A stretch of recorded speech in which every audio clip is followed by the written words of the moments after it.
live, let me know if the audio works or not. It works when I record just regular video. I'll wait.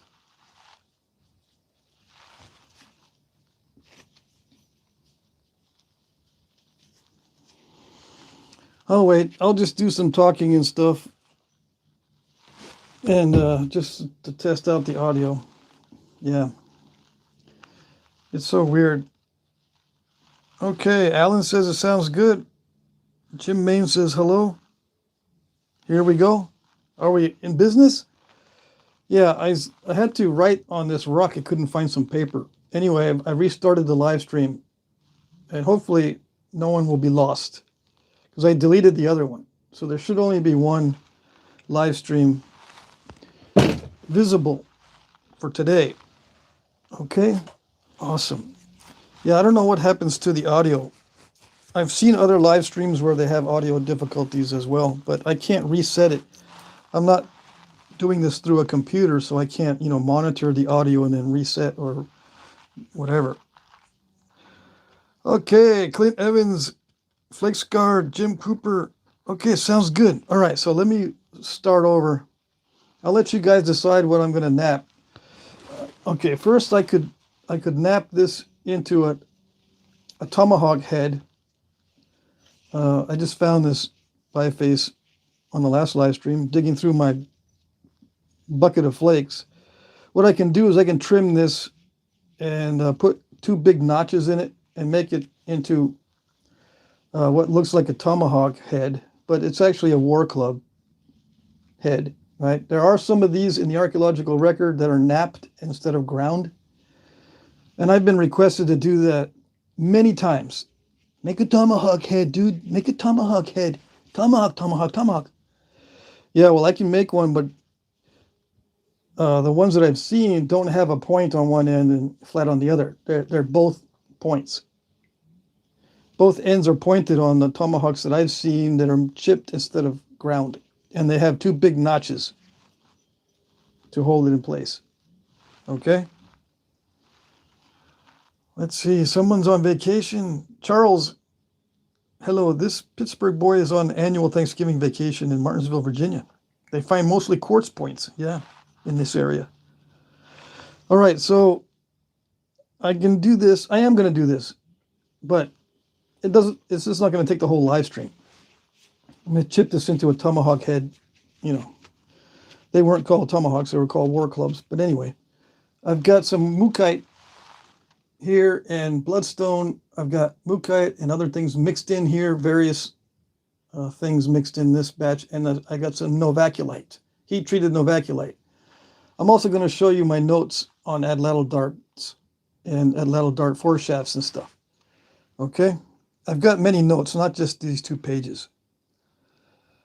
Let's see.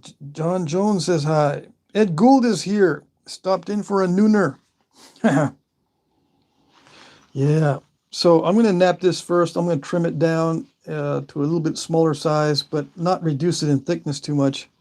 And do a tomahawk head just because I've been requested to do it. Not because it's a real thing, but because I've been requested to do it. Yeah. Something like this made into a tomahawk head would be a war club, basically, and not something to chop trees down with or anything else. It's just a skull cracker. In the archaeological record, these things that are chipped rather than ground down usually have two points on them with 2 big notches, and they're about that size. And they're not flat on one side and pointed on the other. Like you see in tourist shops, you'll see these with a flat side and a pointed side. That's not how they are in the archaeological record. Okay. What else? I can also nap a little arrowhead if you guys want. All right, so let's see. Hey, bro, I have a friend that's a guy that I've known for honestly nearly my whole life. We went on many trips together as guys' trips, and it always came to be an amazing time. Yes, yes. This is a guy's get together as well on these live streams. So this material is Texas low-grade chert. Okay, so I'm going to nap this into what would look like a tomahawk head because I've been requested to do it many, many times. And I guess they also want to see some commentary and discuss tomahawks.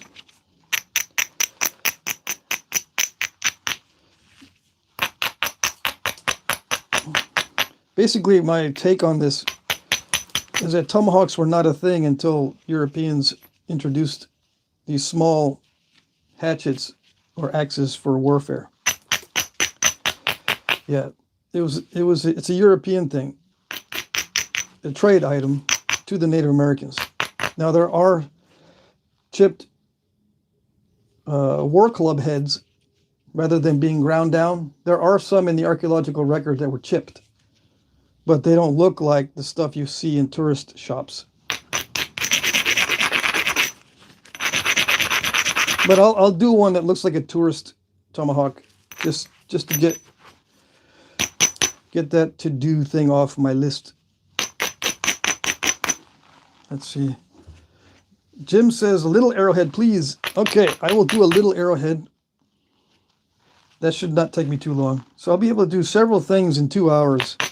I'll do this, and then I'll do a little arrowhead, and then either novaculite, mystery chert, or bookite, or bloodstone to finish up, I guess.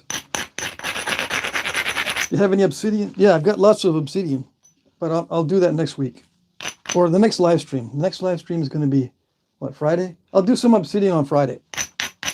Friday at 8 to 10 p.m. Eastern time. So yeah, I got lots of obsidian. But most people don't want to see obsidian. They want to see chert and exotic stones. Let's see. Okay, so where am I in my tools? I'm going to show you these notes I have too in between. All right, I just set this out here so people that are new to the chat and new to the live streams, they know what this is going to be. This is going to be stuff about arrowheads and that kind of thing. Some people show up and they don't know what on the weird side of YouTube's going on. Yeah. Wait a second. I thought we were going to discuss something else. It looked like you were going to make something cool, but you got a rock. It's not cool. So they'll disappear. So I'll get 100 new people and they'll see, he's just napping on gravel or weird stuff, man. They change the channel. Because I'm not napping something really exotic. I'm not napping Brazilian agate or some Armenian obsidian. And they go, same old boring stuff. Yeah, this is the same old boring stuff for people who want to learn, yes. Yeah, and for inquiring minds that want to know how to nap difficult stone. How do you nap difficult stone? You got to put on your big boy pants and get ready for disappointment, for one. And two, you got to hit the stone harder than you've ever hit anything in your life.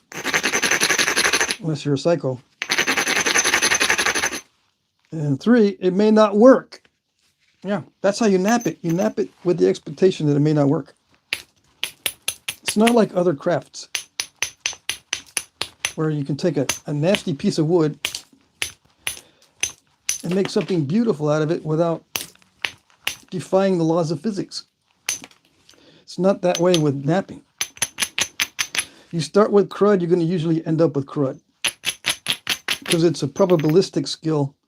It's not something that you can do like woodworking where there's techniques to compensate for the nasty material. Like if you have a piece of wood that's got voids in it, you can always fill the voids with resin or something. I've seen wood turners turn nasty, rotten pieces of wood into beautiful vases and stuff like that, just by augmenting and adding modern materials to it. You can't fix these stones normally unless you heat treat. Now that's one way of fixing these stones, but I'm not going to heat treat this. This is just a low quality chert. It may or may not look nice after I'm finished. I did manage to take a flake, but this is the easy spot because it's a darker material. It naps better here. Wait till I get to this area. It's going to be nasty.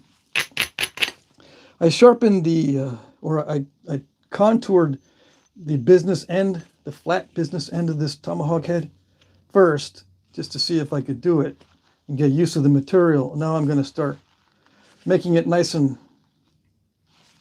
symmetrical every way possible. Styly Designs is here. Ed Gould. Yeah, and when you're woodworking, you can always add pieces of wood by gluing pieces of wood on to what you start with. But with stone, you can't do that. You know, just a few examples of why flint knapping is different from other crafts. It's more like a sport. You know, we're playing a game with the stone right now, and we don't know who's going to win. And you can place your bets. Oh, yes. Because it is risky. There's an element of risk that may or may not work. Especially with the lower grade shirts. You might say, Wait, that doesn't look like a low grade because you're actually able to get chips. When I have low grade stuff, I can't get any flakes. None. That's what I say is low grade. well, it's true, yes, but what you have is a non-grade. It doesn't even register on the scale of knappability. It's got to at least register on the scale of knappability in order to get a grade. Yeah. If it's not even a 1 on a scale of 1 to 10, it's not knappable. It has no grade. This is a low grade. I rate it about a 4 or 5. In these lighter areas, these darker areas, it's like a 6 or 7 because it does nap. Some of it naps really well. Like right up here, I noticed that the flakes are coming off pretty good. But wait till I get to these other areas. I'm going to thin down the ends first, just like normal. Just like normal. And then we'll see what happens in the middle. Because I'll be hitting the middle incredibly hard. And I should invest some time in making larger flakers. I can make larger flakers out of larger diameter rods and then get a heavier mallet out of a thicker plastic or maybe a giant moose antler or something heavier. I can upgrade, but I don't like making big stuff. That's why I don't have a lot of tools for making big stuff. Why don't I like it? Well, for one, the material is difficult to get a hold of. When it's, getting hold of large pieces is difficult. And when you do get a hold of a large piece, a lot of times it's worthless. As you get toward the center of the large nodule, it gets a lot worse. So you're basically skinning good stuff off the outside, which ends up being little points. Mike Mason's here. Let's see. I'm gonna take a little break and see who's in the chat so I can say hi, because my loyal subscribers are usually the first ones here, so I want to say hi. Okay? So let me see. I need to get onto my, onto my other phone and look around. Okay, let me see. Where do I find myself? I keep forgetting where I'm supposed to find myself. There it is. To find myself. There it is. And turn down the volume. And then see what's in the chat. Who is here that I missed? I say hi to Clint and Mr. Jim. Charles Rooker's here. Mac Bales is here. John Jones. Itzy or Itzine is here. He wrote a lot of stuff, but let's see. Mr. Jim. Yeah, I'm going to skip over some of these comments. let me see here. Sorry, I'm going to skip over some of them because I'm looking for people that I normally see. There's some new guys here too. Puppy or F3MF. Let's see. Mr. Jim says, Pat, how long are your copper rods for indirect? I've found some that are 13 inches, but that seems too short. Mine are all 12 inches. This is 12 inches. I start with 12. So 13 is perfect. 13 inches is perfect. But if you're a big guy, you're going to need a larger or longer rod. You know what I'm saying? I'm 5'8", very average in size. So if you're like 6'8", you better use something a lot bigger than this. Let's see. Smash the like button. Yes, yes. Peter, there's no comment there. Bill Taylor says hi to everybody. Lils, that's so cool. What? I just joined and I never saw these types of lives before. Yeah, you're going to see some Flintnapping. Just don't leave. Mississippi Democracy says Stone. Yeah. Ed Gould, Mike Mason, Mr. Jim. Yep. I'm looking for Rockin' Pop's Adventures. Hey, I'm looking for people who normally show up on all of my other live streams, the ones that don't even get many views. If I do a horizontal format live stream, I get 1/10 the views.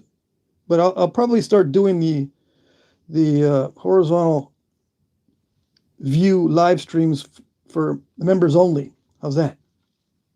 Members of the channel. That way we can talk about stuff that everyone thinks is the weird side of YouTube, but we think it's perfectly normal. All right, so hopefully I said hi to everybody. Mr. Jim says, should I get 1/2 inch and a 3/8 inch? Yes, get 1/2 inch, 3/8, and 5/16 inch diameters. 3 different diameters. Okay. You will need the smaller one, the 5/16 for small intricate work because, you know, I suppose you're making small points because you requested small points to be made. So get a 5/16 inch diameter rod as well. And you can even go down to a 1/4 inch rod if you insert it into a piece of plastic. If you insert the rod into a piece of plastic, you can hold it under your knee like that and it hit the plastic or the rod you insert. But with a 1/4 inch, I don't recommend hitting the rod itself because it bends too easily. So you would hit the plastic in that case when you're doing the indirect punching. All right, so I think I've said hi to the regular guys that are normally here.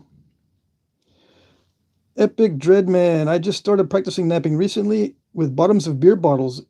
It got bloody really quick. Oh yes, make sure you have good band-aids. And yeah, don't skimp on the band-aids. They got really good ones these days. And have yourself some disinfectant and make sure you wash your hands constantly. Alan Cole says, I'm such a tease.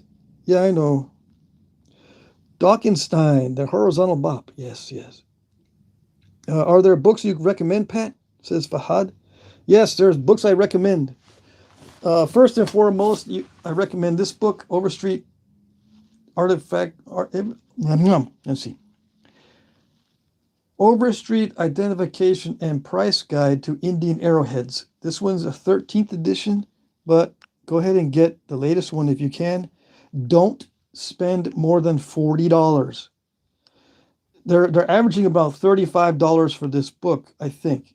Okay, don't spend more than that. If you see it for $100 and some odd dollars, or 70 or 80 or 60, they're trying to rip you off. There are scams around this book. I don't know why. It's ridiculous.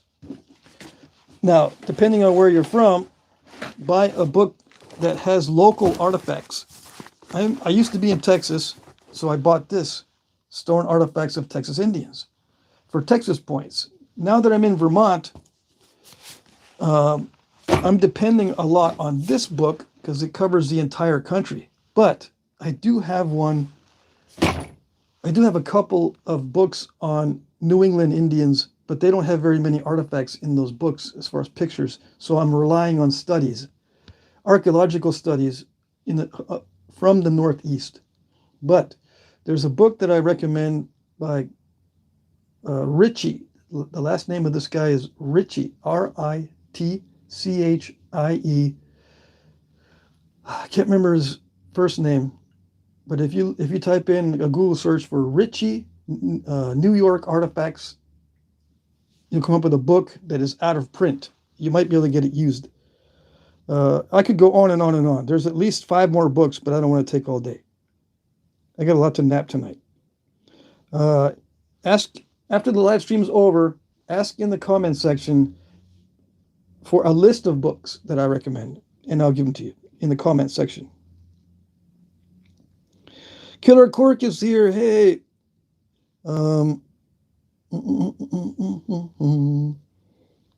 Okay. That's a lot easier in the eastern states. There seems to be a lot more literature published about East. There is a lot of literature from the East, but some of it's behind paywalls. It gets kind of expensive. Yeah, Jim Cooper. All right, so let me get back to the napping. I will check the chat from time to time, but I'm going to make a little tomahawk head out of this. And it's difficult, sure. I am going to be napping the ends.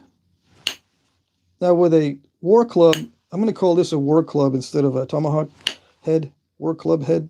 You've got to make sure the stone is robust. You can't have it nice and delicate if you want to make a realistic war club. Okay, well, that's all right. And yeah, you can actually grind down everything after you've napped it because it'll make it stronger. Because these are supposed to be skull crackers, not wood choppers. Anything like this, anything hafted like this, the way it's going to be hafted, around it like this, needs to be robust because they're skull crackers or war clubs. Okay? And you can grind everything around it. You can grind everything. You don't have to be sharp because all it needs to do is crack the skull or crack bones. Yeah, that disables the enemy. Whether you crack a bone or a skull or wherever. These are for subduing the enemy in close combat with blunt force trauma. It's not supposed to be able to cut your head off, as an example. These are blunt force trauma weapons, these war clubs. And yeah, there are some tomahawks or tomahawk-looking things in Central America that the Mayans and the Aztecs used, for example. They had obsidian blades, and those were designed for cutting. So I'm not talking about those. All right? I can make one of those too, but those have individual blades. They don't have a big old fixed blade. They have individual blades mounted to the sides of a wood handle.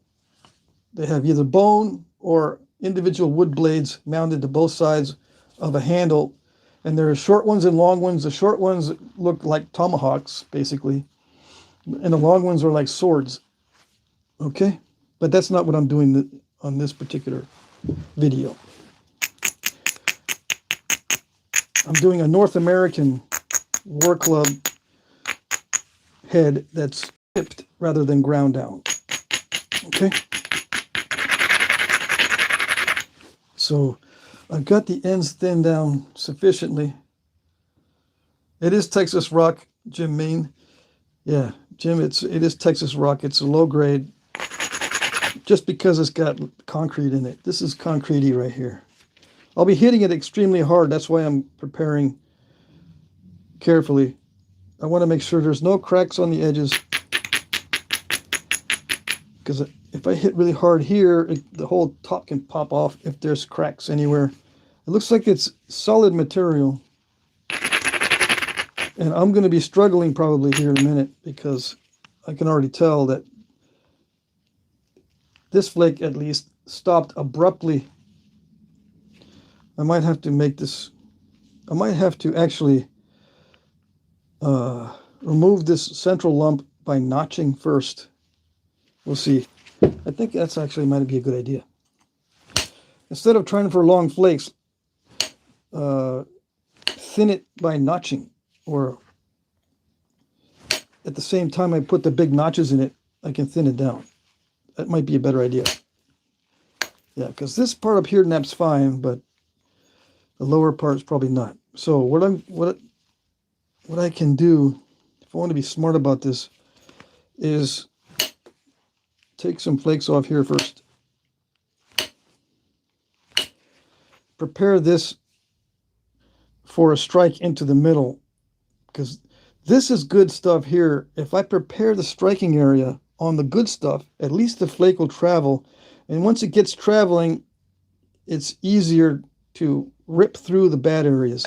If I were to put the same effort into this side, this stuff is very difficult to nap through, so the energy is going to stop sooner on this side, and it may not travel over the top of the lump. So I'll do this side as a thinning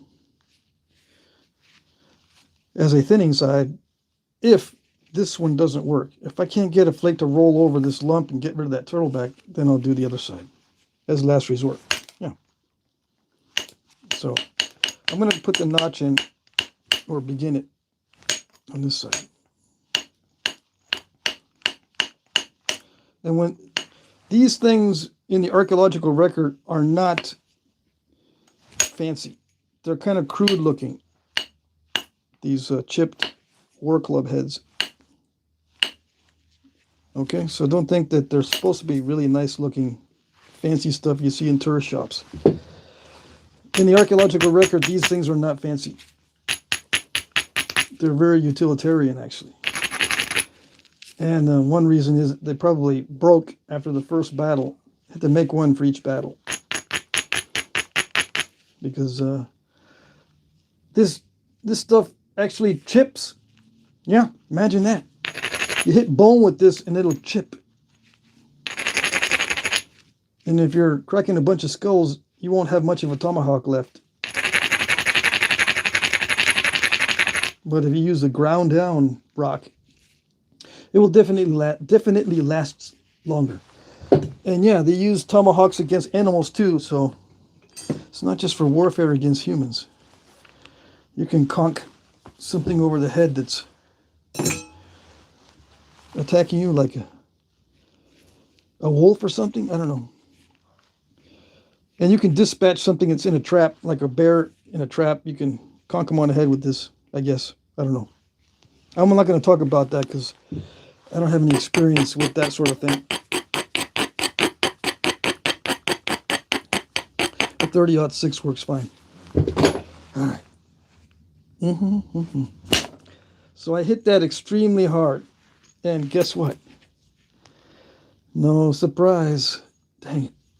It didn't go anywhere. Let me see. That's not good. Yeah, it's not good.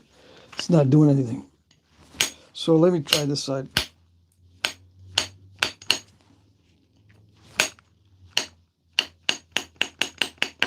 That's probably why I didn't finish napping this, because I could tell it was going to be a pain. It's going to be a pain. And a bopper, I need a lot of accuracy to get in there. I might do it though, but I could risk hitting either of the sides if I use a bopper, so I'm not going to do it unless I absolutely have to. A bopper would probably be better if I had the accuracy. I don't have the accuracy.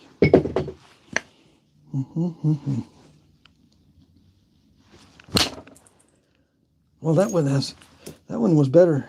I hit it harder. It's okay. And yeah, you can nap big points with this. But see, I just bent it. I just bent the rod with those strikes that I just did. Because I'm hitting extremely hard. That was pretty good. But it was on the other side, so. But I'm just testing it out, right? I'm working both sides. All right, so let me fix this so I can get a better striking area. I don't want to constrict it too much or make it too thin because I want it to look realistic. In real life, you don't want it super thin because it'll snap in half if you hit something with it. Yeah. You don't want to be defending yourself against a wolf or maybe even a deer during the rut with something that'll break. Yeah, a deer will attack you during the rut. You conk him over the head with this. You don't want it to break. In case he doesn't give up. In case he's a stubborn, crazy deer. As an example. All right, let's see. Yeah, it would be okay, like just like this, if it wasn't so asymmetrical. I want to get rid of that lump, or at least some of it.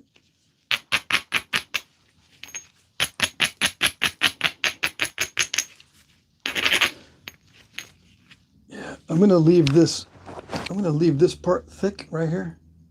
This is fine. It's just this where it gets wrapped. It needs to have a constriction. It needs to be like more like this on this side, and it has to have a straight line. So I'll fix that later. Let's see if I can get another flake to be removed from this. Yes, okay, so I think that rolled over the top at least a little bit. Where did it? I don't ever know where these things go. They don't match up well. Okay, rolled over the top this way. There it goes. That's what I was looking for, but it didn't take enough. But it was okay. Yeah, that was okay. It left some cracking and stuff, and I bent the heck out of my rod. This is a 3/8 inch diameter, and look at that. I usually don't bend them at all. If you've been watching my other videos, I don't bend these 3/8 inch rods. I don't hit the rock this hard on my other videos. Okay, so that did go over the top a little bit. I don't know what happened to the first part of that. And it gets worse with every strike, but it's okay. I'll fix it in a minute. What if I hit that step fracture? That's not going to do it. Let's see. Let's try another hit. I want to get rid of that turtleback as much as I can. And we'll just live with what we have at the end. Just live with whatever we get. It's not too much more to go. And I've got plenty of time on the live stream. Yeah, got an hour and a half left. I'll be doing some other things, so you can stick around. I'm going to be doing a small arrowhead after this, and then I'll probably be napping some of this stuff up here, and I'll be describing what I got in my notes. So we got stuff coming up pretty soon.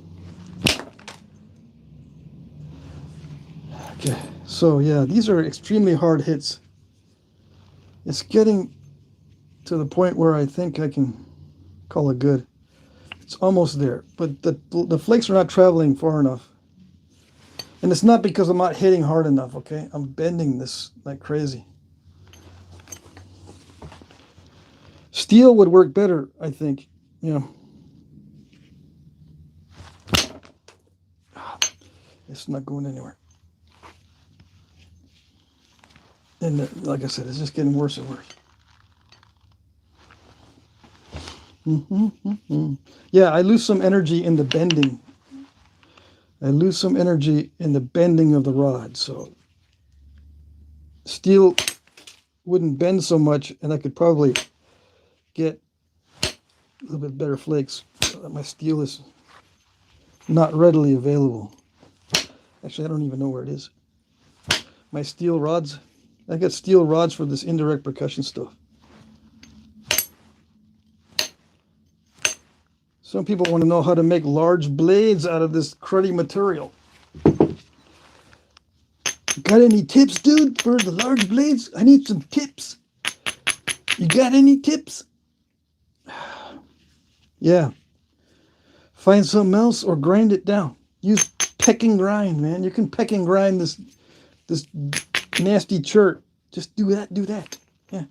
Just do the peck and grind. No, dude, I want tips on how to do it with nasty stone. Extremely large blades with the nastiest stone possible. That way I can defy physics and make tons of money by selling them. Yep, that's the dream of everybody. Make tons of money on the worst rock possible because that's what they have available. Yeah. Sorry. That's good enough. I'm not going to mess with it. It's good enough. All you need to do is grind it all the way around. And yeah, grind it everywhere. Because if it's just a skull cracker, which it is, you don't need it to be sharp. You just need it to have a concentrated... You just need to have an area that concentrates the force, either flat like this or pointed like this. Just grind it all. That way you don't get a bunch of chippings when you're hitting bone. And yeah, you can dispatch animals with this by hitting them on the skull. It's not just for warfare. Okay, so how do you attach it to a handle? Most of these are attached, believe it or not, with wood that's been heated while it's green, kind of like steam bending, but you take green wood that's very flexible, you heat it, and it bends easily. You can either take two pieces of wood and do this, and then tie them up here, and tie them down there with the longer handle down here. Two pieces of wood for the handle down here. Or you can split the wood and do this and then tie them up here because it'll bend like my fingers are bending around there. It'll bend. Or if the wood is flexible enough and this is thick enough, which is not, but if this is thicker, you can actually bend the wood over the top and then, tie it down here and have the two pieces as your handle after you've joined them together with rawhide or whatever. Most of the time, these were hafted with wood. Now, you might say, well, what about those big, gigantic club-like things that they stick them in a hole like that? You stick them in a hole. Yeah, they are those too. But not for this type. Not with the type with the notches in them. The type that has a hole in a big stick and you just shove it in there, those are called celts. C-E-L-T-S. And they're force fit. There's no wrappings. They're just friction fit, forced in the hole, and they're just fitted by friction. That's why they're tapered. Okay? Those celts are tapered in a very specific way to get tighter as they get wedged into that hole that is pre-made into the wood handle. These, however, are wrapped in order to attach them to the handle. Okay? And I consider that a war club, not a tomahawk for slicing and chopping. I'm not going to be slicing tomatoes or making salads with this, okay? All right, so that's this. And if you want it, I guess I can make arrangement to sell it to you or whatever. I just did this for demonstration. Anyways, let's get to something else. Let's make a small arrowhead.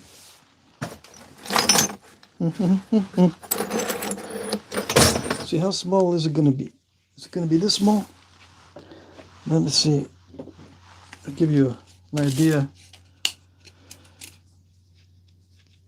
Let's see. 430 degrees for 24 hours will turn that into glass, says Danny Collins. Yeah, it might. So it would do some of it, yes. This can be heat treated. It just that this is unpredictable here. This would turn to glass sort of up here, yes. But down here, I don't know.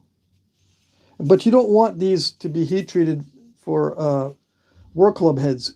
You want these to be raw and of the worst material, basically, that you can get, so it won't break on you when you're hitting something. Yeah, you don't want these war club heads to be made of delicate material, and you don't want to sharpen them up. You want them dull, but you want them a certain shape to be good for self-defense or warfare or dispatching animals. right? You don't want delicate material for your war club heads. I'm not saying that you can't heat treat it and then make it into something else. Yeah, instead of wasting your time with this kind of stuff. Yeah. Let's see. So this little piece is 2 3/8. So I'm going to make an arrowhead out of this. Okay, this is amoeba chert from Texas. I'm going to make a little arrowhead out of this. Now you might want to say, No, wait. Before you do that, get an even tinier one. A little bitty one, let's say. Get one that like I got. I got about a gazillion of these, dude. I might do one from each. Yeah, let's just set this one down. Or I could, someone might say, make one out of like that. See that? Make one arrowhead out of like that. And straighten it. Use magic. Yeah. I think that's what they expect me to do when it comes to making these arrowheads out of these curved pieces. You're going to have to lose length on these. There's no way to straighten that without losing length. So your arrowhead's going to be about that big. How big is that? I need to be exactly specific. It's going to be like an inch long, which is not rare in the archaeological record. It's not rare to have inch-long arrowheads. What's more rare is these big old long 8-inch pieces. That's more rare, much more than the tiny ones. Okay, I need to straighten this, hold on. It's bugging me. I don't have my hammers. I can't straighten this. Dang it. I got my little hammer. What happened to my big hammer? I don't know. All right.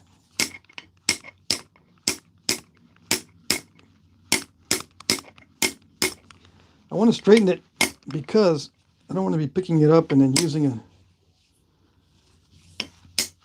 a bent one. Because I get lazy. I'll say to myself, I can use that bent one, no problem at all. And then it'll mess up my napping. Yeah, believe it or not, that little bit of difference can mess up your napping. Where is it? All right. So let's get this shaped first into the basic shape. I'll give you the idea of what it looks like. It's got everything. It's got crackiola pudding is what I call it. It's got cortex. It's got thickness that people hate. Actually, there's like a love-hate relationship between people and thickness. Anyways, I'll be doing this at random. No particular reason for me starting in any particular place. It's all done by feel. Now, I got to get rid of the fat ends on it. So that's what I tend to do first. If there's something that's worse than that, then I'll tackle that. I do the worst first. That's the rule. And usually the worst is areas that are cracked. I need to get rid of that stuff. If the area that's cracked is right in the middle, it usually means that I'm not going to work on it. I'll just toss it. Or I'll break it on purpose and make sure that that was the only crack. I'll just break it right where it is cracked in the middle, because I don't like dealing with cracks in the middle. If it looks like it's not too bad, I will nap it by thinning the ends. Yeah. You crack them on purpose, dude? They're long pieces and beautiful and all that, and then such a rare thing, and then you break it on purpose? Yeah, I've been known to break them on purpose because they're going to break anyway. If they got a big crack in the middle, you're not going to be able to thin it down. Let's see. Head Ghoul says rawhide works well. Yeah, rawhide works well for lashing and stuff until it gets wet. And rawhide isn't as stiff as people might think. How do I know? I don't know. Besides, your dog's like chewing on it. So you go, hey man, what happened to my war club? Who moved my war club? Who's got it over there? I know you got it because I am eyeballing it And no, it's over there. It's over there, dude. Where? I don't see it. Yeah, because half of it's inside your dog. He chewed on it. The wood is gone and all the rawhide's gone. He left your little axe head. Dang it. If I had just used plant material, he wouldn't have done that. Yep, that's true. So there's one thing. Of course, not all cultures had lots of dogs hanging around. So if you didn't have dogs hanging around in your culture, yeah, you can use rawhide for all your stuff. But if you have dogs, you better hang that stuff up high up in the lodge, or it's going to get eaten when you're not watching. Yeah. How do I know this? I don't know. It's not like I had 8 dogs in Texas at the same time. My kids have been giving them away, so I think there's only 5 left now. But still, I have experience with this kind of stuff. And they're just little dogs. I can imagine what they would do to my stuff made of antler and rawhide if they were big dogs. Yeah, they'd probably be laughing their heads off. So why am I not explaining this? Why am I talking about dogs? Because this is the easy part. You should be able to understand how to do this just from what I'm doing without explaining it to you. I'll explain it when it starts getting really difficult. This is the easy part. And if you are not able to do this easily, relatively speaking, you need to break a lot more rocks. You need to chip a lot more rocks. If this is the hard part for you, you need to do a lot more knapping. And just get used to chipping it. You should be able to come up with this. What did I take? 5 minutes? You should be able to, as a beginner, you should be able to get to this without any explanation at all. Just looking at videos. You know, I don't even need to talk about it. Okay? Now, after this is where it becomes difficult. And like I said, if this is difficult for you, knap a bunch of rocks and then get back to me. Yeah. Because if you are having trouble with this, even after you've napped a bunch of rocks, then there's some serious difficulties going on with your either hand-eye coordination or your ability to grasp what's going on. And, you know, then you need some help, yeah. And I'm not making fun of you. That's just the way it goes. Yeah. And it's not you. Sometimes it might be the rocks. You're just napping stuff that is not physically possible to nap well. All right, so these are thinning flakes. They go past halfway. If you notice, the other flakes didn't go past halfway. But now they're starting to go past halfway. And how do I do this? I look for spots on the edge that I can hit that are strong. And this is what makes the edge strong. Knocking off the delicate areas with something that's an abrader. This is called an abrader. Abrader. A-B-R, A-B-R-A, let's see, A-B-R-A-I-D-E-R. Or no, there's no I in there. I get confused. I get confused just like YouTube. YouTube spells this, if I say abrade, it spells it A space B-R-A-I-D. Abrade, like braiding hair. This is an abrader, A-B-R-A-D-E-R. Yeah. And you knock off the delicate areas so that you can spot good places to hit that are ready for you to hit after you knock off the delicate areas. This is opportunistic knapping, where you just look for opportunities. You can also set up areas and intentionally make a good spot to strike. But I just look for opportunities. Like, I need to get rid of this lump here, so I can take a flake like right there into this area. I can take that one. I can take this one. You look for little low spots most of the time. There's a bunch of low spots. Like, I can take a flake here and get rid of that, or a flake right there and get rid of that. Low spots along the edge. You don't want, when you have it flat like this and you look at the edge, whatever's low is what I mean by low. Below center line is what is low. That's the best place to hit. Center line is good above center line is not so good. So you make sure you're looking at it in a flat view, and then whatever's low is where you're going to hit opportunistically. Now, like I said, you can create areas that are low by removing rock in that direction, and it moves the edge this way. Like if I were to scrape, let's see, scrape this way, I'm scraping this way, it actually moves the edge that way.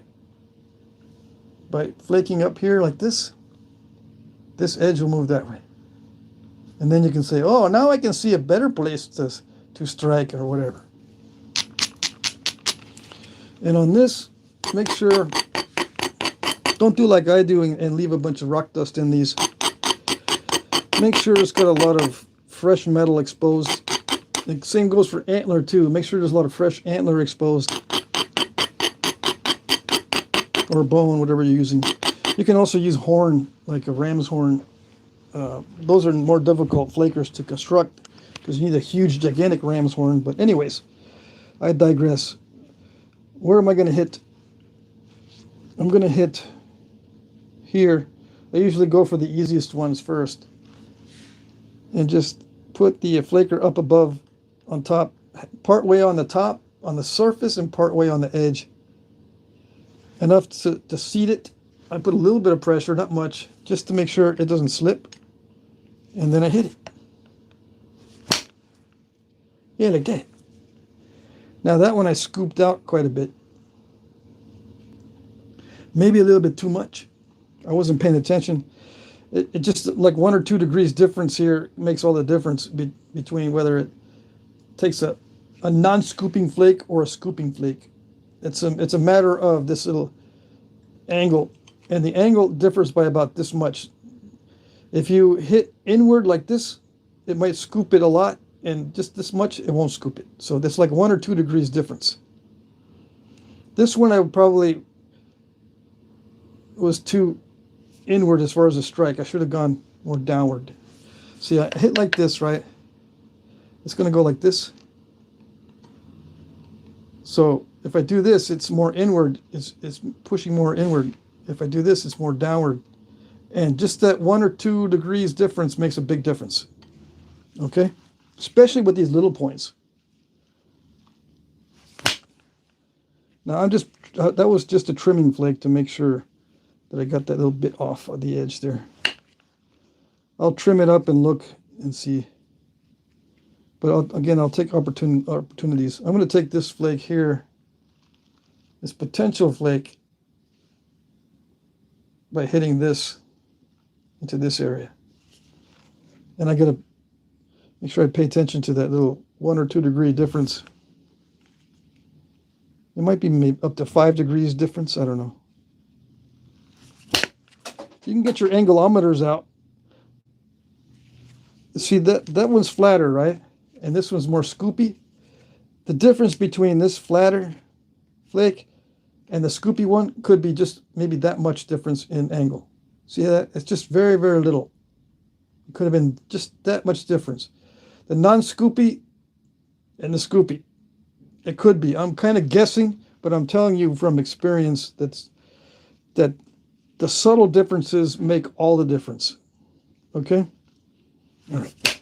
So I'm just going around looking for good spots to hit, so-called, and they're usually lower than the center line, hitting into the mass to get rid of the mass, and I want these to go more than halfway. And remember, the longer they are, the harder you have to hit. Even on a small piece, you do have to hit pretty hard, and sometimes it'll be so hard that it could accidentally break the whole thing. But you got to take the risk. No risk, no glory, right? No guts, no glory.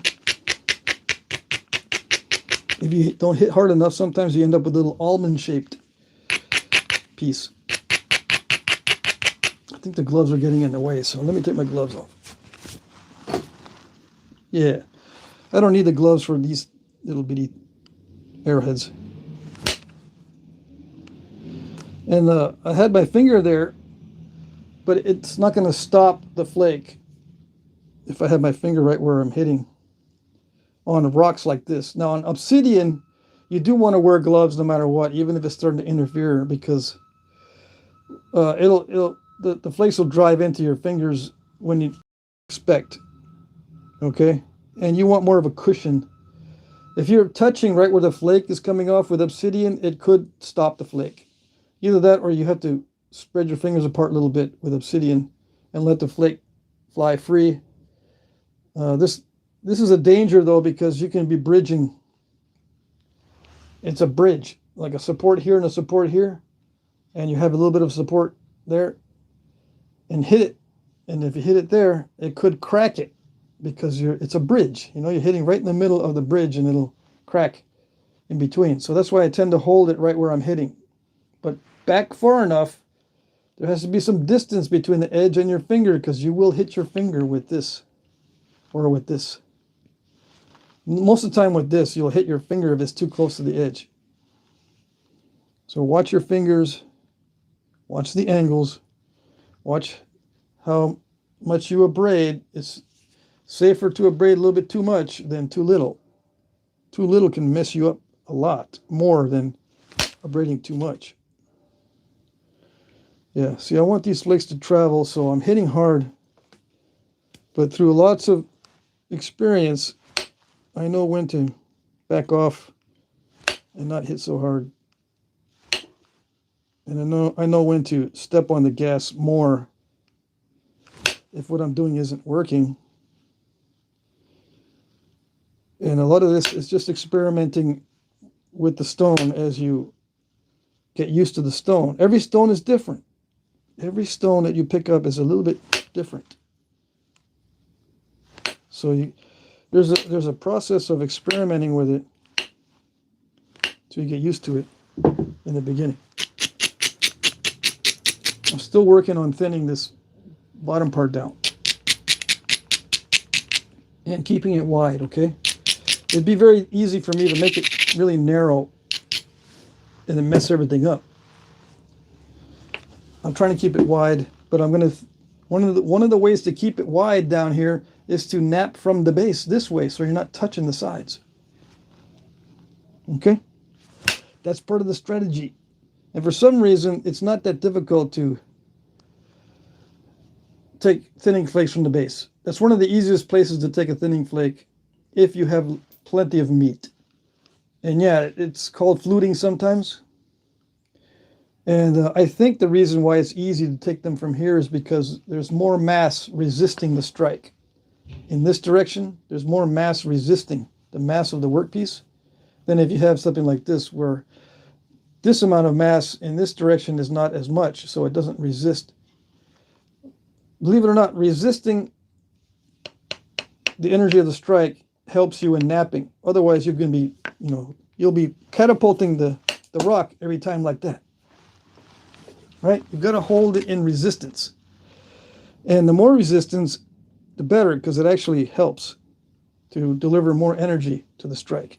You don't want to be launching the piece, obviously. You also don't want to feel the strike too much. If you go too slow with the strikes, you'll feel it. If you hit snappy, you won't feel too much shock. Believe it or not. And the physics are difficult to describe, so don't ask me to explain the physics. Just know that the snappier you hit, the less shock you'll feel. You're not supposed to be feeling a lot of shock in your hands. All the shock should be felt by the workpiece, and you're using the mass of the workpiece against itself. I'm not backing it up like this. Like, let's say this was a hard pad. I'm not putting it against a hard pad and then striking it. I could do that, and sometimes that's done on Clovis points and whatnot.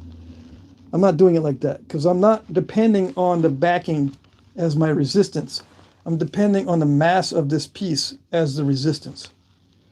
Okay, some people, even after years of knapping, they don't realize that. And after years of watching my videos, that I'm using the mass of the workpiece against itself, so I'm not feeling a lot of shock, even with a big flake like that. Okay? So if you're feeling a lot of shock, you're not doing it right. Yeah, that's one of those times where you're not doing it right. Okay, so I'm trying to preserve as much width as possible. And you can see that I'm not removing much of the edge, but I'm removing a lot of the surface. And the quality of the rock has a lot to do with it.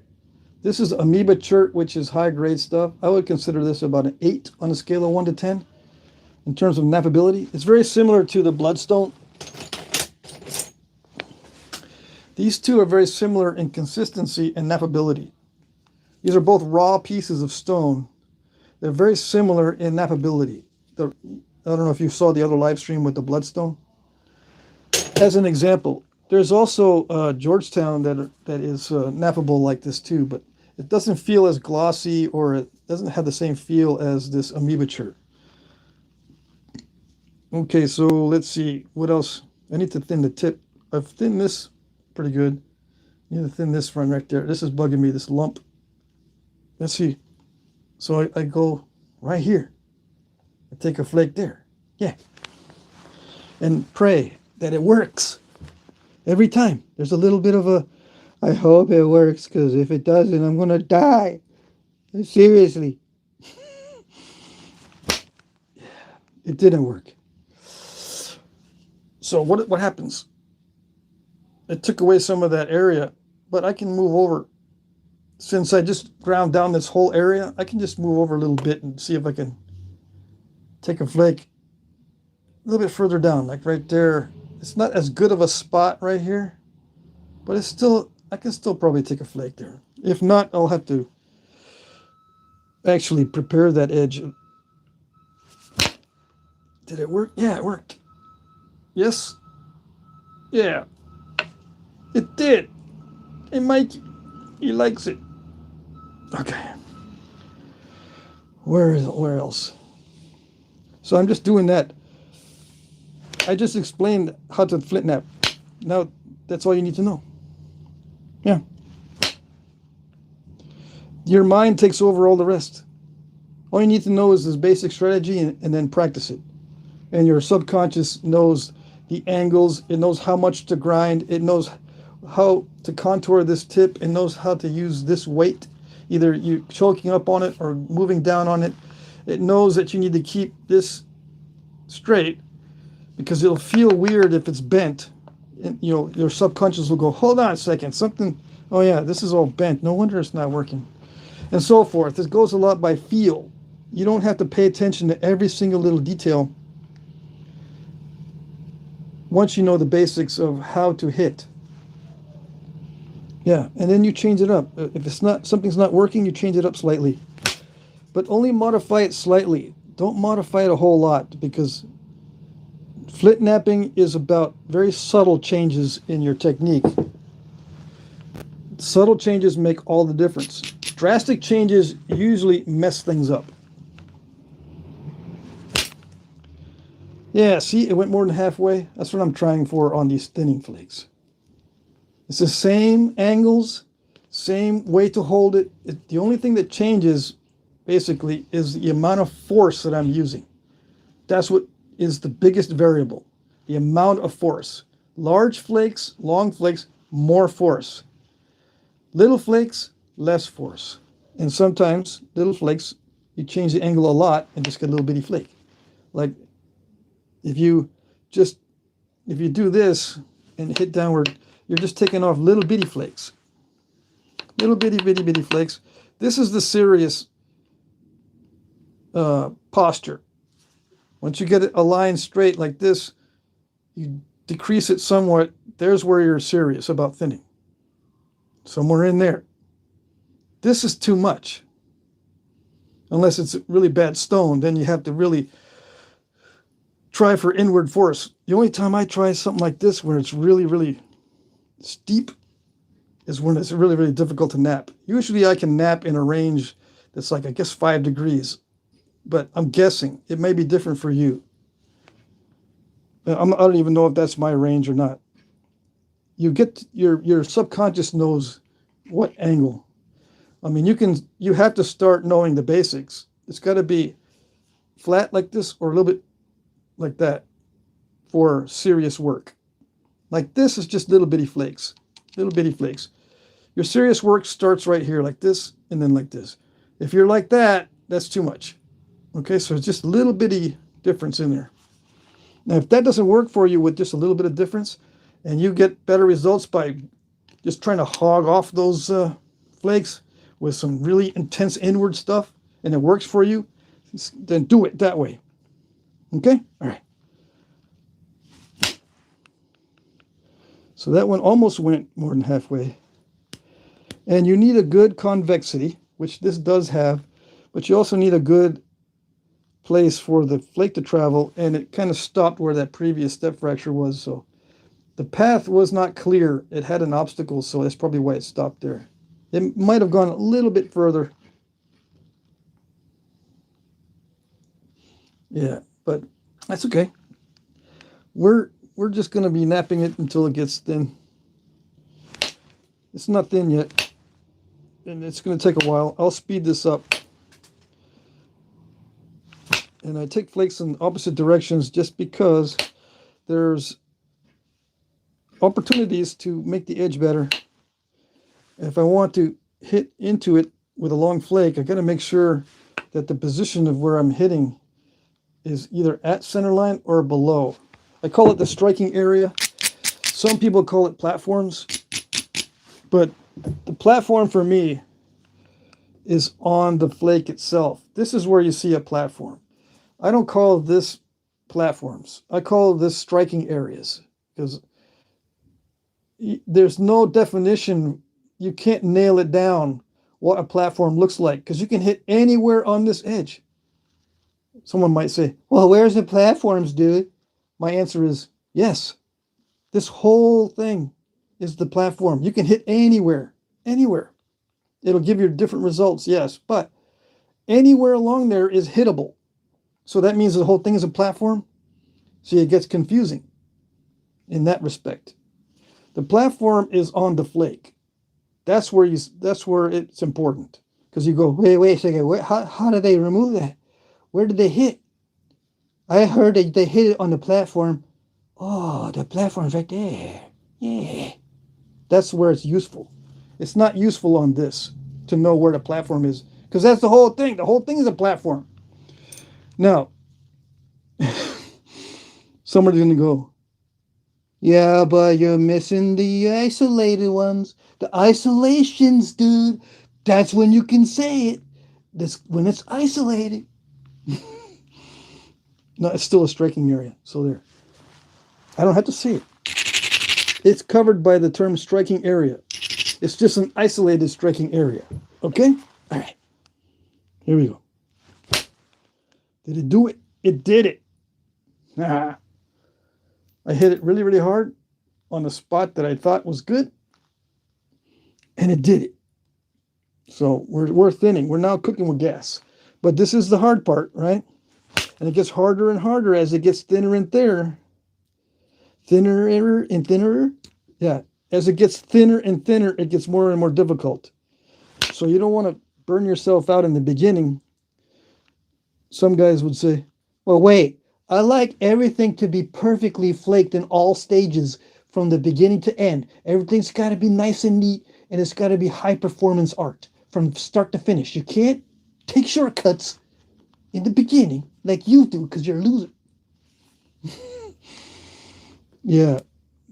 You can do it that way, but you'll wear yourself out and you'll be tired at the end right when you need not to be tired. It's up to you, dude. You want to be worn out and tired at the very end when you're not supposed to be? Go ahead and do it. And then don't fuss and cry when you can't get it done at the last stages.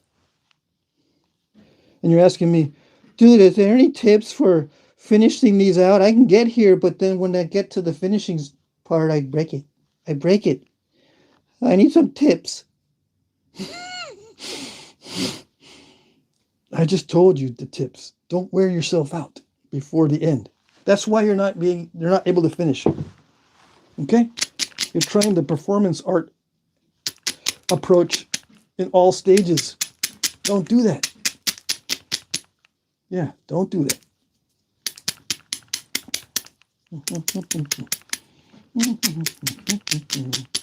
So what am I doing now? I'm getting ready to do flakes on the other side. This other side's getting lonely. I've been concentrating on this one side only. Only and lonely. I've been doing this only. Now I got to do the lonely.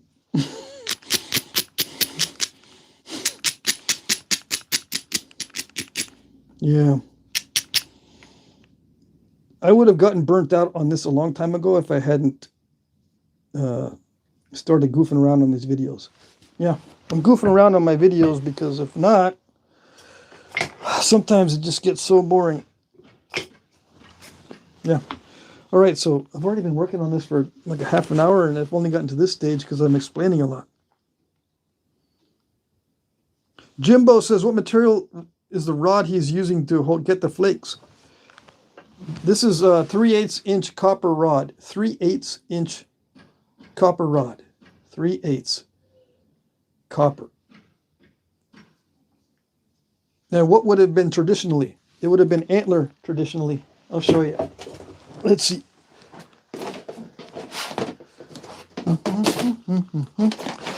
Let me break it out. I got some traditional napping kits. I started out as a traditional napper or natural tools. This is what it would have been traditionally. So I'm using copper now, but I've also used these in the past. And this one is kind of damaged. It needs to be ground down nice and neat. But it's a lot more maintenance because you'll break it. You'll break these antler tips. And you can see in the archaeological record that there are breakages like this on antlers. And that's how you can tell it was a napping tool when it's nasty and bent and pitted. Not bent, but pitted and gouged out. That's how you can tell it was a napping tool. Okay? Let's grind this down.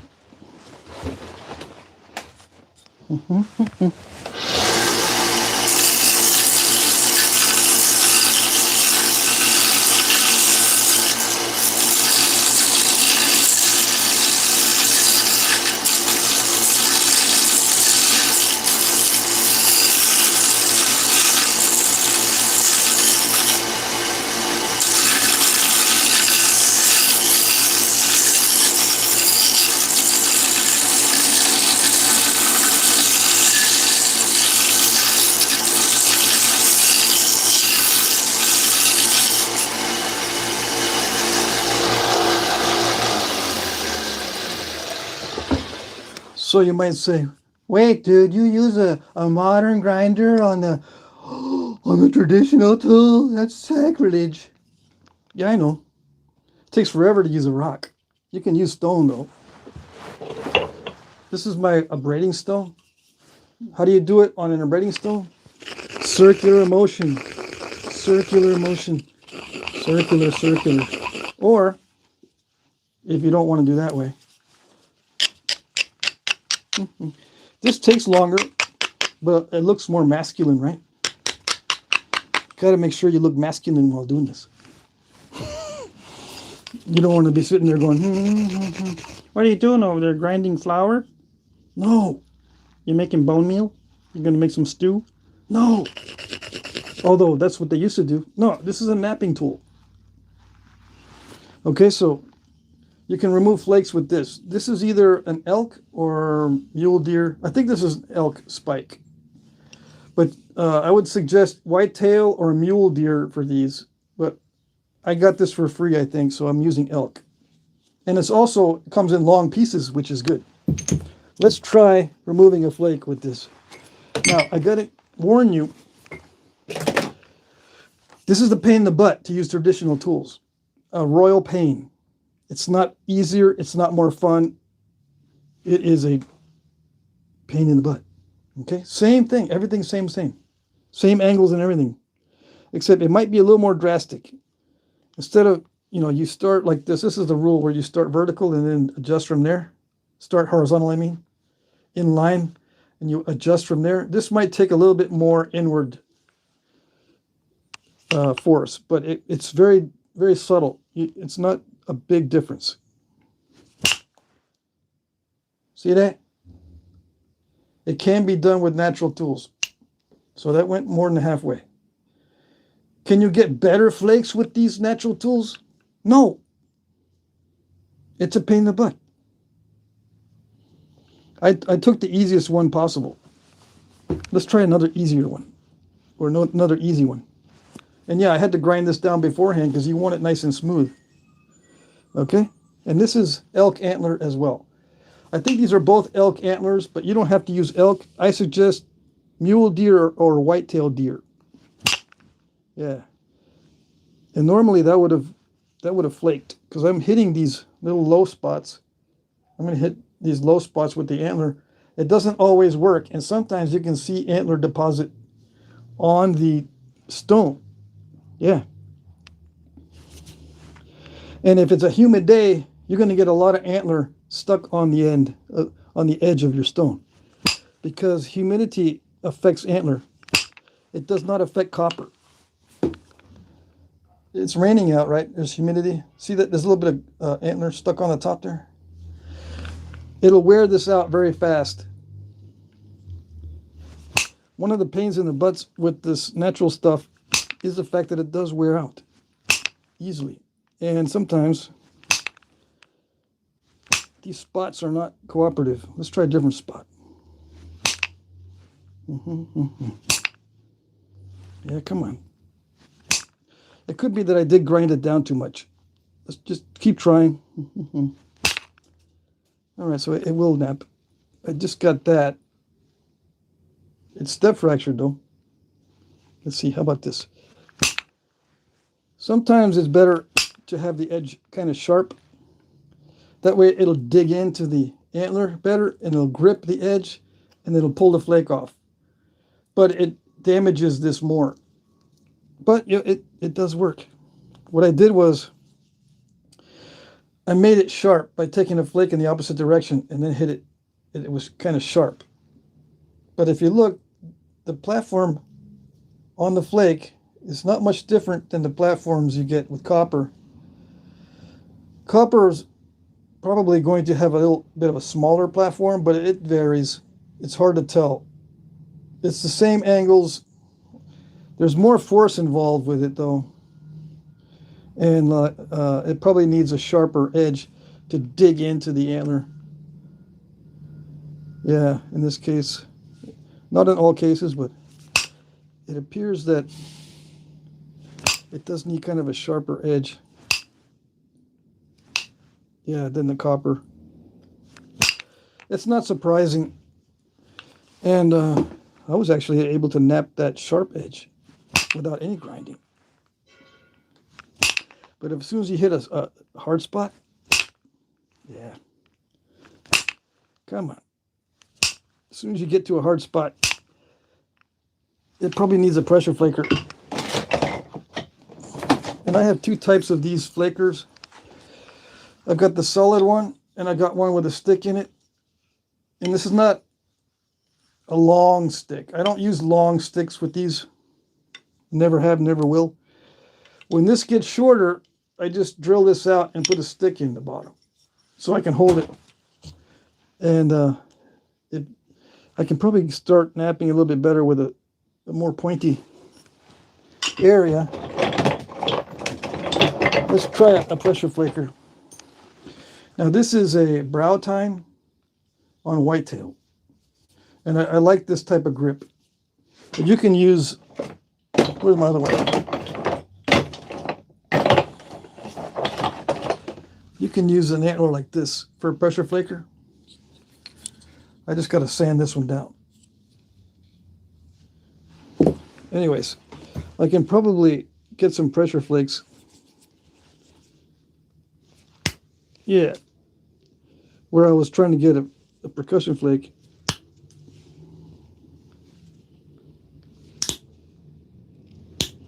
And you want to hear a nice snapping sound. You don't want to hear crunching sounds, just like copper. Yeah, it's basically the same thing for all the tools. Nice snapping noise, no crunching going on. The edge treatment has to be a little bit different. Like if I grind it down too much, the antler doesn't work that great, but it does work.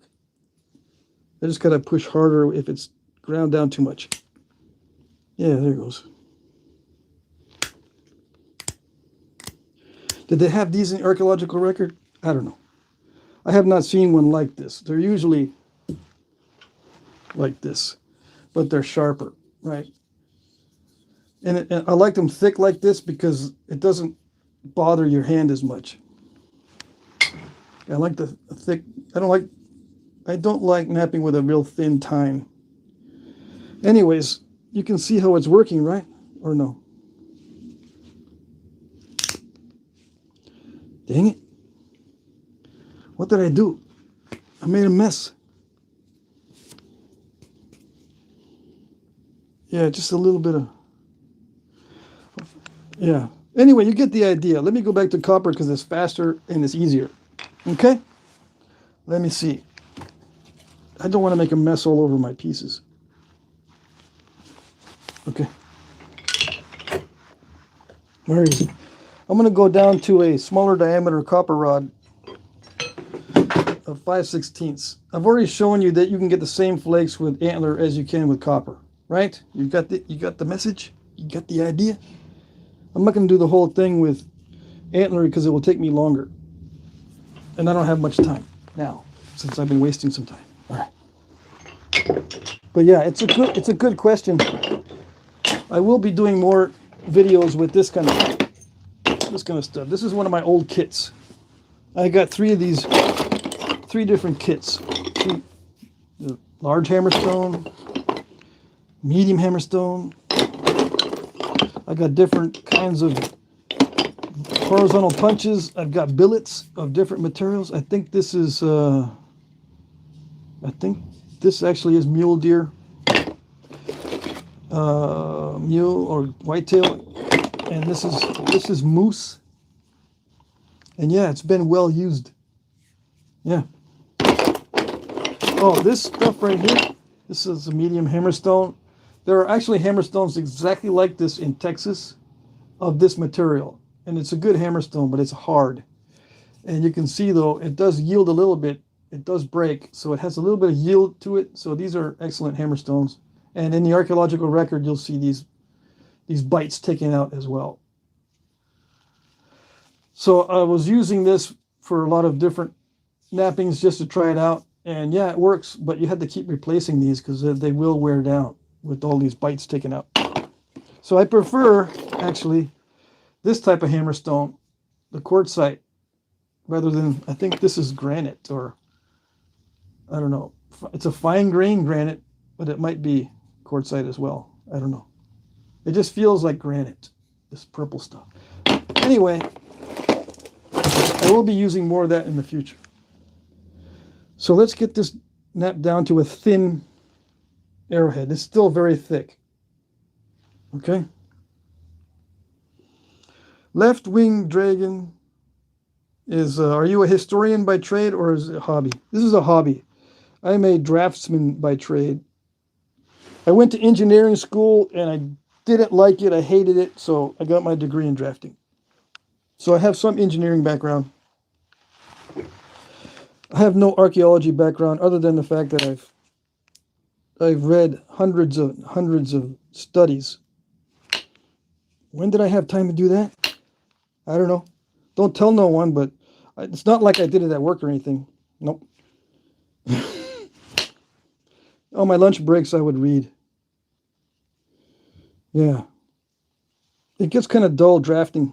So during my lunch breaks, or sometimes even after work, I didn't go home right away because of traffic. Believe it or not, if I waited an hour for the traffic to be not so bad, the drive home would be a lot less aggravating. So I would read after work, and I would read archaeological studies,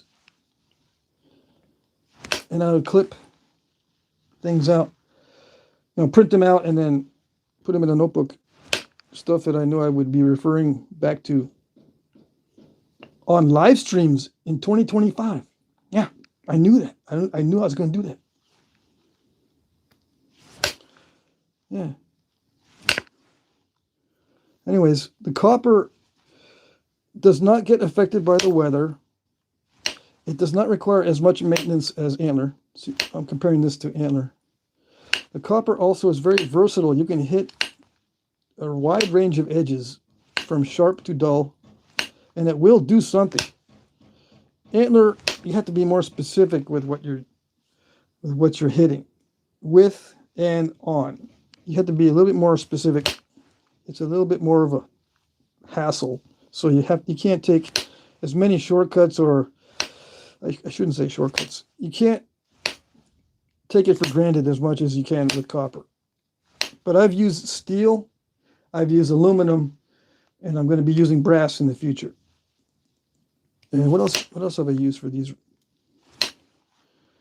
I've napped with bone, antler, and horn. But you'll see when I get back into doing that. When are you going to do it, dude? Tomorrow? Can you do it tomorrow? Like 4 live streams tomorrow? It's going to be Saturday. No, it's going to be Thursday. I got nothing to do on Thursday at work. I can watch all day, dude. Instead of doom scrolling. Yeah. You can help me kick my habit of doom scrolling. I don't like doom scrolling. I want to do the napper scrolling. Yeah. So do it.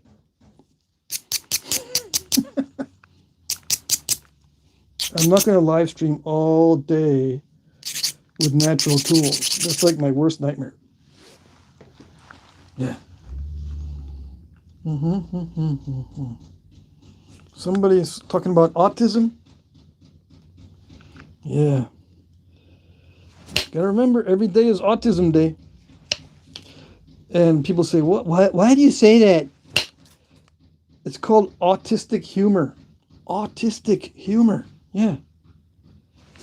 Because, people with autism, myself included, why would you have just one day to celebrate or to remember something?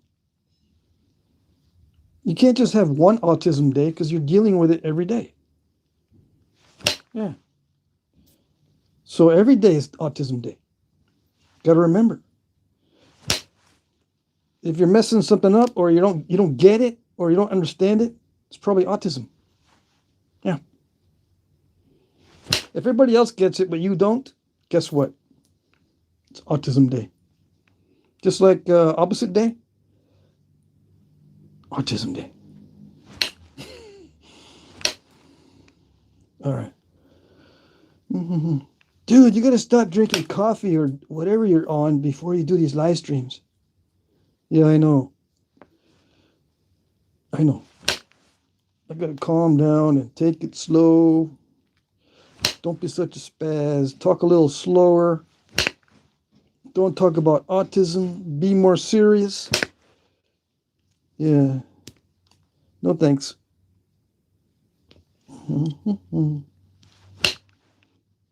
I've been doing this too long. Yeah. I gotta have a little bit of fun. So what am I doing? It's the same process over and over and over again. Make it dull before you do the next pass. It's getting thinner and thinner.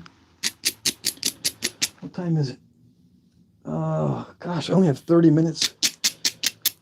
How time flies when you are yapping constantly. So yeah, over and over, same process over and over. Dull and flake, dull and flake.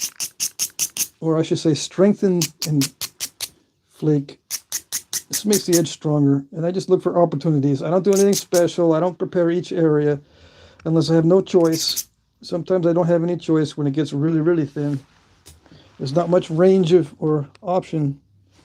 There's not much choice. I got to start isolating once it gets really, really thin. If I have a big obstacle like that one, I think that was a step fracture. I had to hit really hard. When the edge starts getting thin, it does this. Okay, so that's why one of the reasons why I like to leave it wide as a general practice, because you're going to need width when you get down to this stage, and you're going to hit large flakes into these areas. It doesn't always do that, but if it does, at least you have some width and you don't ruin the whole thing.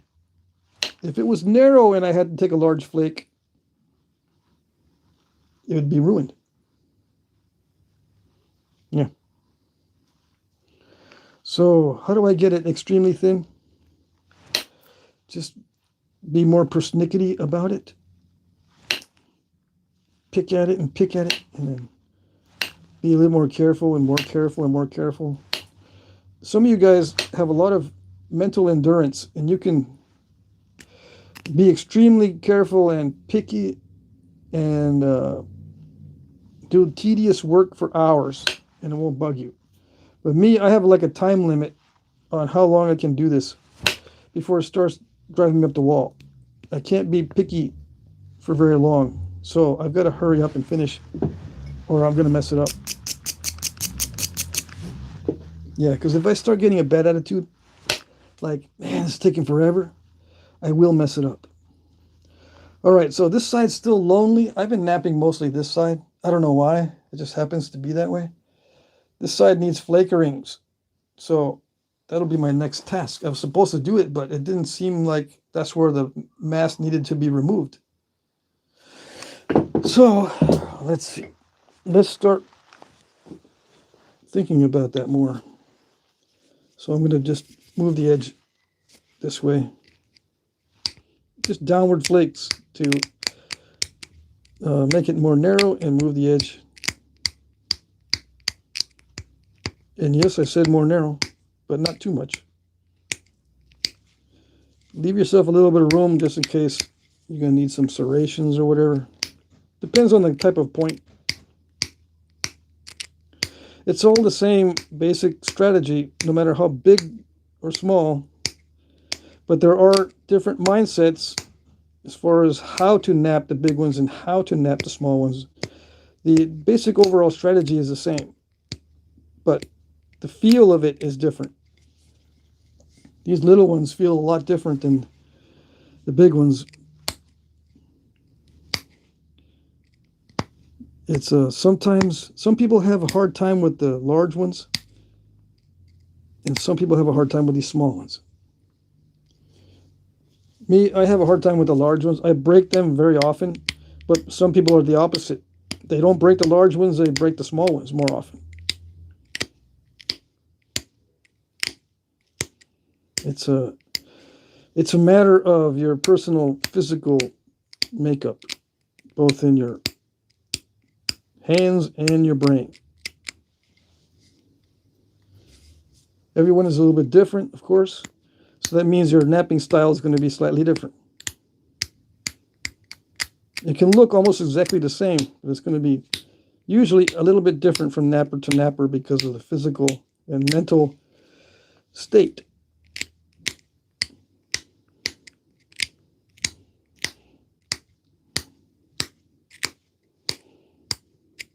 Yeah, luckily this is nice material. I could be doing this with the antler too, but copper, I don't have to worry about making sure I grind this every 5 seconds.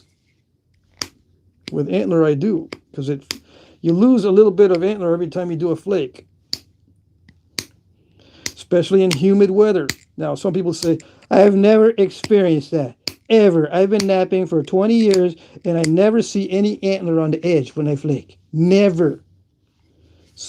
You're talking like you're from a different planet, dude. Yeah, well, maybe I am. You don't know. I wear through my antler tools like crazy when some people have never experienced that. I've gone through billets and pressure flakers of antler extremely fast. I've broken moose billets, cracked them mainly. Where some guys have used the same moose billet for 30 years. In 30 years, I think I would probably go through about 30 billets. Yeah. The only reason why I still have that kit down there is because I don't use it.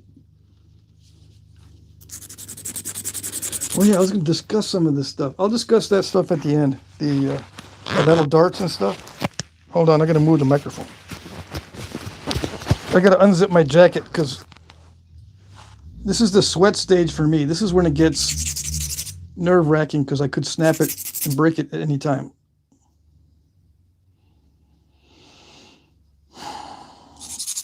Does someone send a gift? Wait a second. I got to acknowledge gifts. If someone sends me a gift, I got to acknowledge. Okay, where am I? Let's see. Someone says I'm good at it. I'm glad you think so. Let's see. Okay, so you guys are talking to each other. Hey, we got somebody from France. We've got lots of new people. Dang. I don't recognize these names.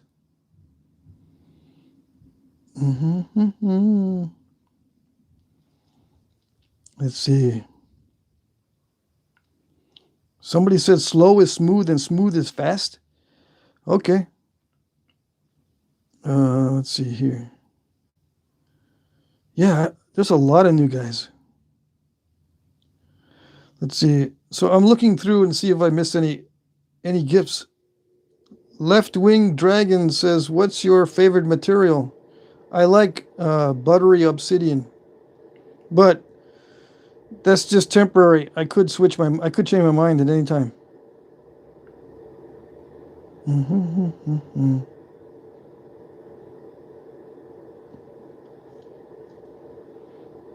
Yeah, Thomas Thompson says Pat has a BS in napping. Yeah, BS for sure.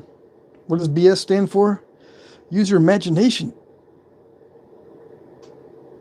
T. Larson says, thanks for showing the bone on stone. Very cool. Oh, you're welcome. I'm glad someone got something out of it because I don't like doing it. I don't think I missed. Someone sent me gifts and it shows up, but I don't see it. Must not be in the form of a super chat. Oh, yeah. When I was grinding that antler, it did not smell good. Yeah, I don't see. If there was gifts, I don't see what it was. That's weird, huh? Anyways, let's get this finished.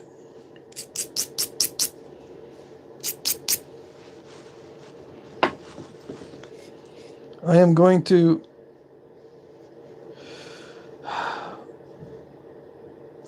take some more flakes, but let's just thin it a little bit with the pressure flaker.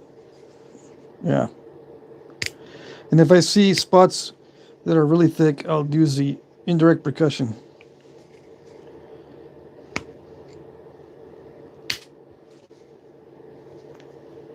Yeah.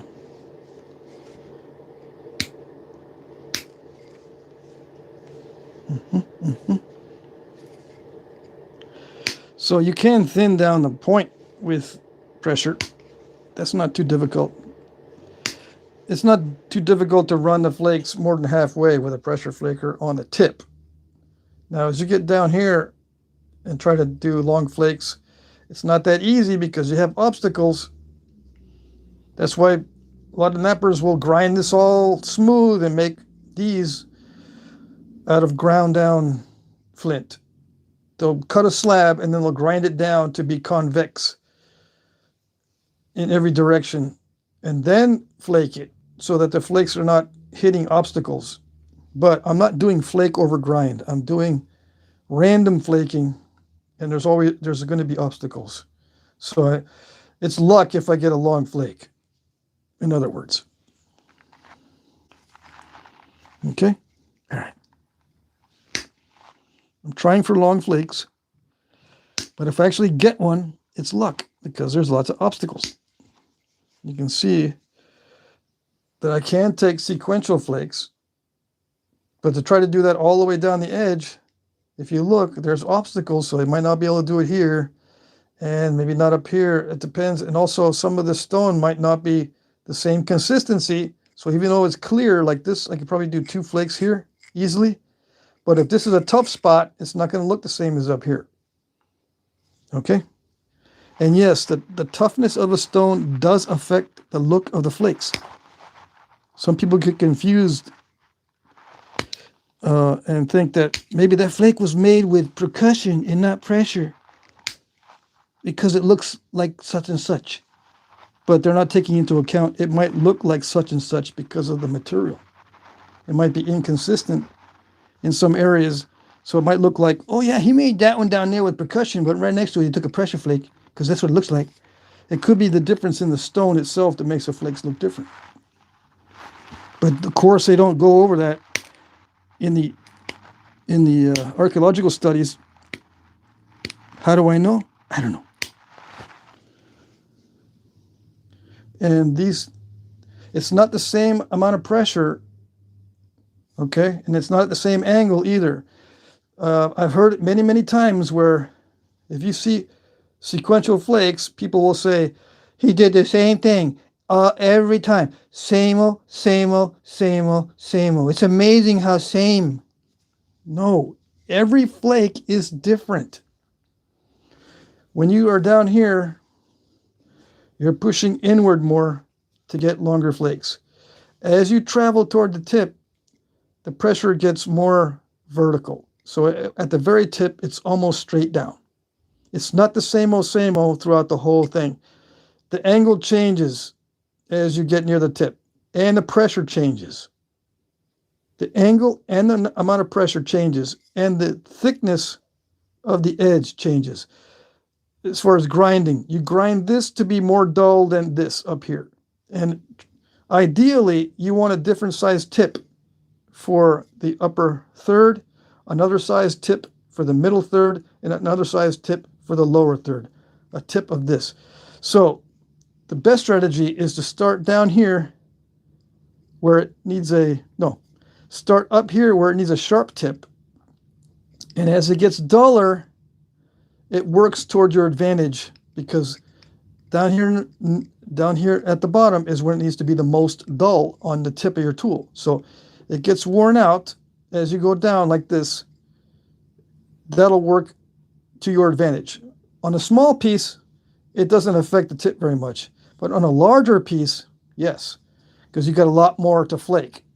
Okay, so you start at the tip where you need a sharp tip, and by the time you get to the bottom, you'll have a more rounded, duller tip, which is what you need. Okay, I hope that made sense. So since this doesn't make much difference on the wear and tear, I just kind of go everywhere at random, and I don't even resharpen this on these smaller ones. I should, but again,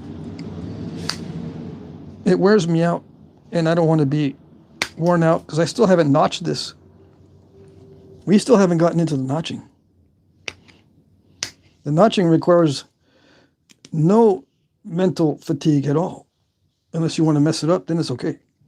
Yeah. Yeah, I want to get down to the notching and mess it up. Why?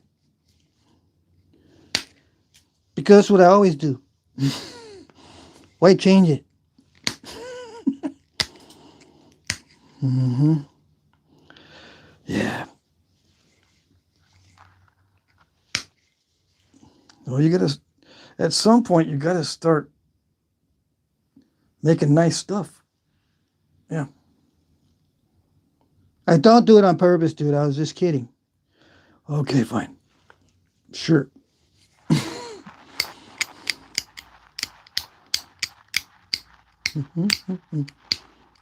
So now I'm just trimming the edge with downward flakes, moving the edge this way so I can take flakes this way.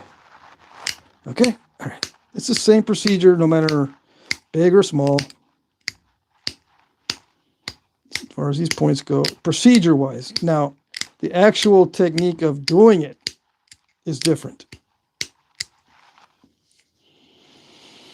Okay. You know, the amount of pressure, you're going to get a lot more tired with a bigger point. These little points, they're not that physically demanding. They're mentally demanding, but not physically. And a lot of times the large points are physically demanding, but they're not mentally demanding. You don't have to focus that much on our larger points. Like you have to focus a lot on these little tips or you're going to snap them off. And that little, see how it's not perfectly straight? Getting that perfectly straight can be a real royal pain. Yeah. So you gotta be really delicate. Yeah. Every time. You can't not do that. You got to make sure it's very consistent every time you do that, especially toward the end when you're trying to finish this out. Now this is still relatively thick. I might take some more percussion flakes at the tip. The base is fine, right? It'll fit into an arrow shaft. Let's see.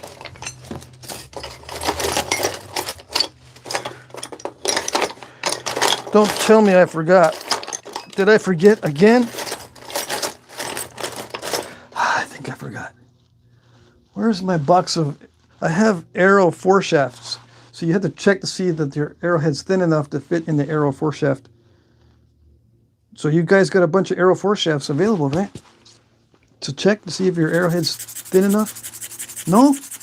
Man. Not doing it like they used to do it. Yeah, but I don't see anybody doing that. Nobody has foreshafts in their videos to test them out. Maybe Sal does. Yeah. If you want to know how they used to do them back in the day, they used to make them more than one at a time, and they would have a foreshaft to test them in. How do I know? Because I've built whole arrows. How else are you going to do it? You're going to make a foreshaft for each and every individual arrowhead has its own special foreshaft, or you're going to make a bunch of foreshafts in advance to the same specs. Which is faster and easier and better? Making a bunch of foreshafts in advance, because you save time. It's more efficient than to try to custom fit each foreshaft to that particular arrowhead. Okay, I'm going to use indirect percussion to thin this down even further. Let me see. Yeah, I'll probably go past 4. I want to finish this out. All right, so what do I do? I just look for opportunities, just like before. Let's see, if I clean out this area, maybe I can see better. Or you can see what I'm doing better. And I can take a little pause. Let's see. Let me just get rid of these flakes so that the background doesn't look like the stone that I'm napping. It's not the same color. There needs to be some contrast so you can see. Okay.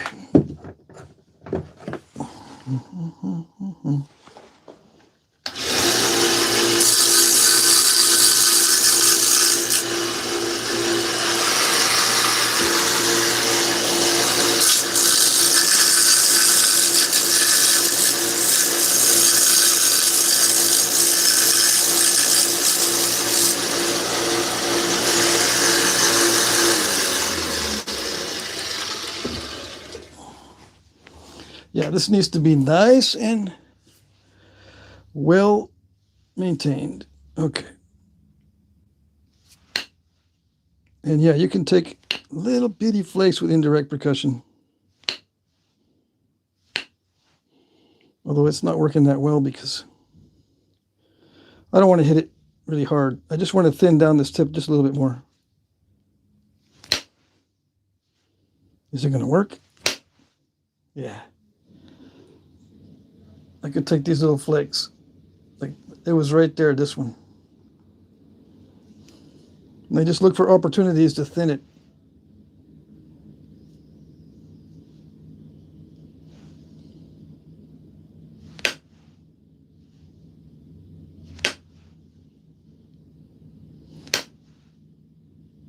Little bitty flakes.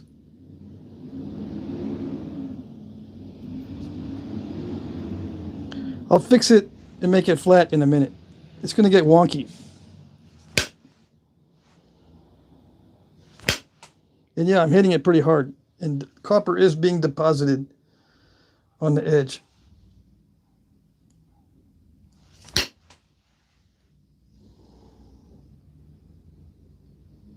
See, you can take little bitty flakes. Why don't I do that with pressure? For some reason, I can do it easier with indirect percussion. That's why. Some guys can do it with pressure. I find it difficult to drive these flakes with pressure.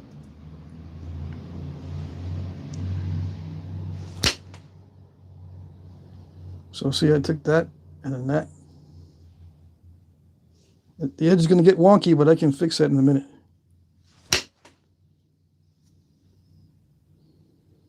And it's thinning the edge. It's not really thinning the whole piece. But on these little ones, it's okay. Especially if you want your arrowhead to be kind of robust. Now, if I want to, I can drive these flakes further. It just requires a little bit more force and a little bit more risk.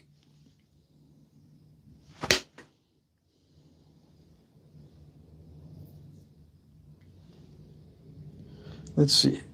I do want to, I feel like I need to thin that down a lot more for the guys that want to imitate really, really thin small points that they see in the archaeological record. They say, That's not as thin as my arrowheads. My arrowheads are way thinner than that. Yeah, the real ones. yeah, but not all real ones are thinner than this, but I'll do it anyway. I'll thin it down just for you guys. So I know some people have extremely thin arrow points. I've got a few that are very thin. Many of them are made on flakes, though, so they started out thin. And they're kind of trimmed around the edges. And sometimes you can see the original flake scar. All right, I got to focus on this.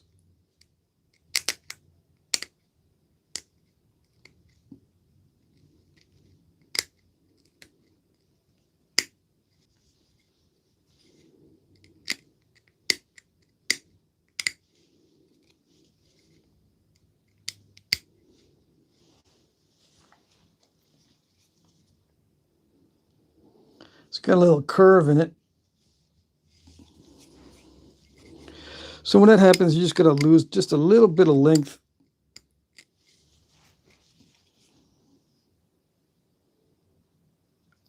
It's still kind of fat, like right in this area. I can take that down a little bit. But it's going to require that I sharpen this and I grind the edges on this.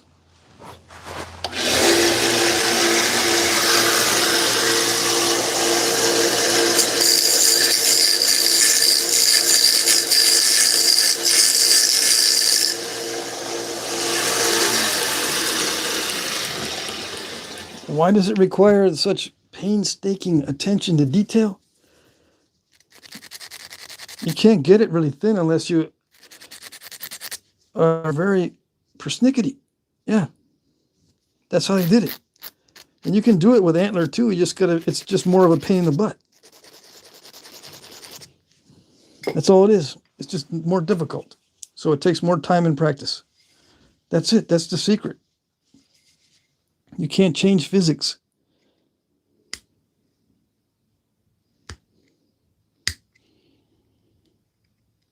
And there's no magic. It's just time and skill. Spend more time, develop more skill, and then do it. That's how it's done. It looks the same. It's the same procedure. It looks exactly the same, except some people can do it better than others. But everything's the same except that. You know, some guys will say, I'm doing it just like you're doing it, but it's not working. I don't know why. I'm doing it the same.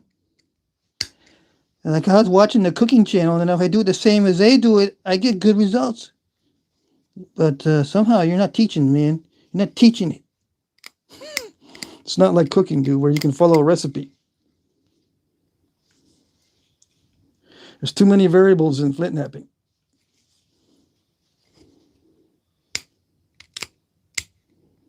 Just because you watch me doing it and you do the same doesn't mean you're going to get the same results. The stone is different. The copper probably might be different hardness. This is very soft copper. You might hate working with soft copper because it's too soft. It just doesn't do it. But for me, soft copper is good. I like it. Yeah. Maybe because I'm used to it. I don't want to spend time trying to look for copper alloys that are more tough than others. You know, what is the perfect copper alloy to use for flint knapping? I don't worry about that stuff. So I just get cheap copper, and the cheap copper is usually very soft. Yeah. So what am I doing? I'm being persnickety like you want, because you said, a lot of people say they want to see a really, really thin arrowhead. And all it takes is a lot more time and effort and not being burnt out at this stage, because you didn't, you know, if you are putting too much effort in the initial stages, you're going to have a hard time at this stage. Because, like, if you can see, I'm spending a lot more time looking, making everything perfect, making sure everything's ground down just right, using pressure and percussion in coordination with each other. And yeah, that's the way they used to do it, because there's no other way. There's nothing magical about it. There's only one way to do it, which is time and practice. And it's, you know, depending on the stone, some stone requires a lot more effort.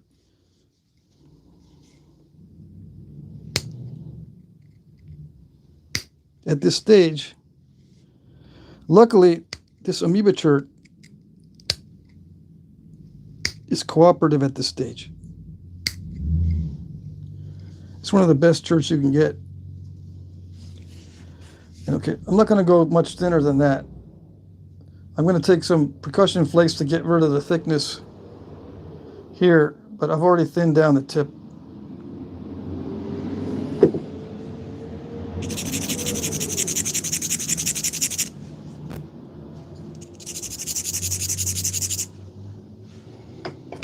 Let's see.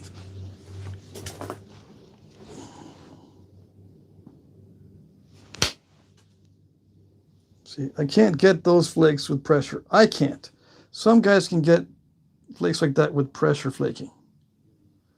It started up here and ended way down there. See that? There's a big area removed. That thins it down quite a bit. I just got to go the other side, or wherever it needs it. Can I do this with antler? Yeah, but it takes time. It does take a long time to do it with antler. And sometimes you have to go look through your stash of different bones. Sometimes bone works better for indirect percussion at this level. When it's this small, sometimes you need a very, very dense bone or something to make the pressure flaker out of, or a percussion flaker, because it just doesn't do it if it's really soft. If the knapping tool is really soft, it might not do this when you're working with natural tools. And I got my finger a little bit too close.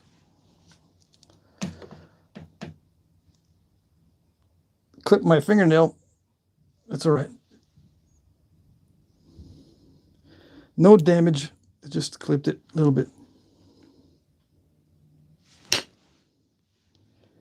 See, these flakes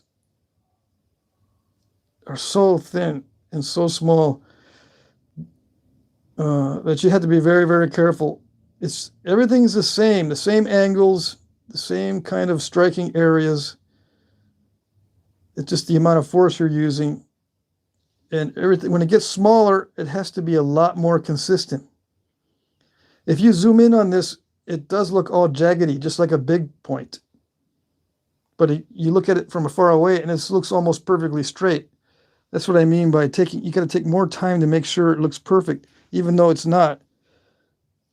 It does look perfect from a distance.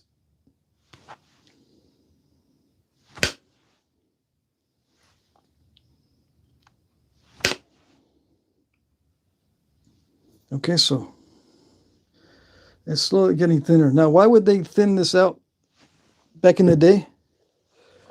I don't know. That's a good question. Why did they make these so thin? I think one reason is they made them on flakes, so they already started thin. And number two, maybe they were designed to break. Yeah, so they can't be shot back. If they're designed to break, it's usually because they don't want these arrows pulled out and then shot back at you. You know what I'm saying? You want the tip to break off and stay in the wound also, because it's a lot more painful. The wound will not heal with that in there very well. So it's just more pain and suffering for the enemy, that sort of thing. There's various reasons why these things were really thin. It also is better for penetration, especially on thick hides or very hairy animals. More pointy tip works better, and a thinner goes along with that. All right, so I'm going to get it as thin as I possibly can without breaking it.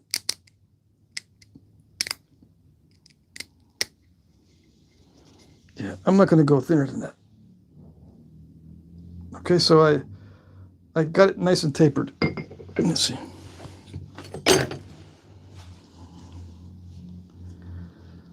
All right, so it tapers toward the tip. That's about as thin as I want to go. The size, is it already 4? Yeah, it's already past 4.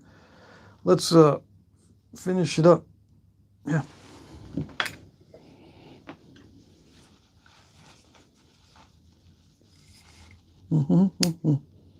So I can't really talk when I'm trying to finish it. This is one of the hardest parts. It's winding down, yeah, but I could mess it up if I don't pay attention. Put the pressure flaker in the wrong spot. I could remove way too much from the edge. You want a nice clean snap when you're doing this, and no crunchings. Hear that? It's nice clean snaps.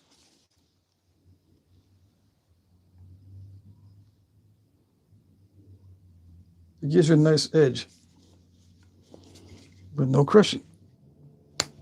If you hear crunchings and cracklings when you're pressure flaking, that means the edge is not that sharp.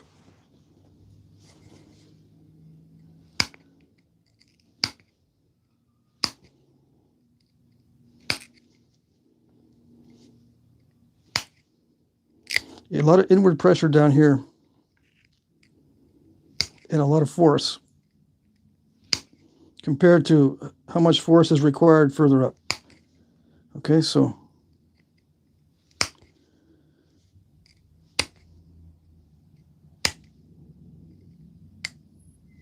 yeah, it's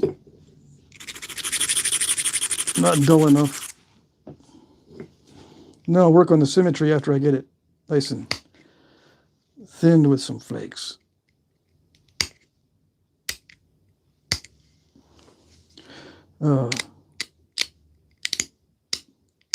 Nice and thinned with some long flakes. Yeah, so there's long flakes. Well, I wouldn't say long. Medium flakes, and followed by a row of little flakes. And both sides. I'm leaving little jagged serrations on there on purpose. And you heard a little bit of crunching going on. That's my fault. Shouldn't be doing that.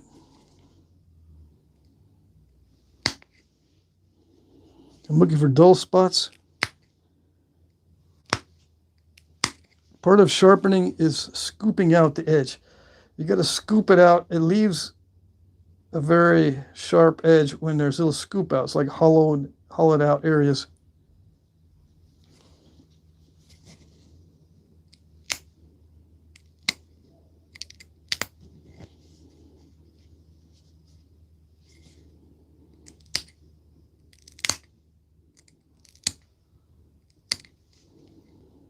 Yeah.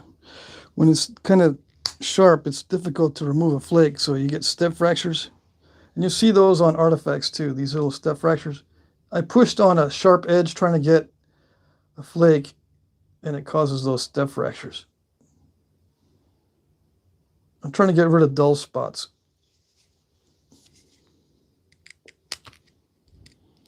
And I don't want to be grinding it too much, because then, you know, it never ends. You have to sharpen after you grind it.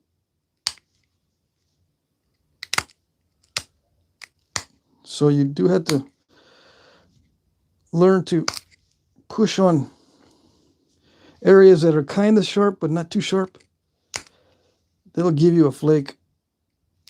It doesn't always work, but during the sharpening stage, that's why it's very difficult. You got to pay attention, because the subtle difference between too sharp and not sharp enough is just barely noticeable. If it's too sharp on the edge, the flaker's going to crush it. If it's not sharp enough, it won't feel sharp when you're done.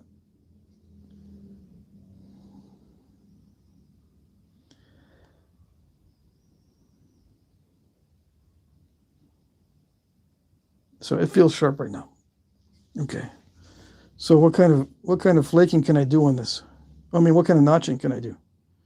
I can do my traditional corner notch. Let's do some base notches, just to change it up a little bit.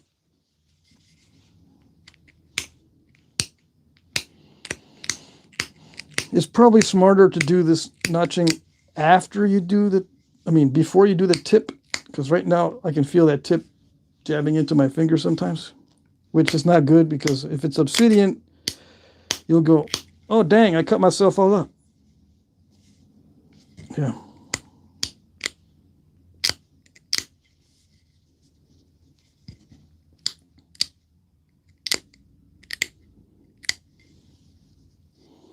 I'm getting tired. Let's see. Where should I go with this?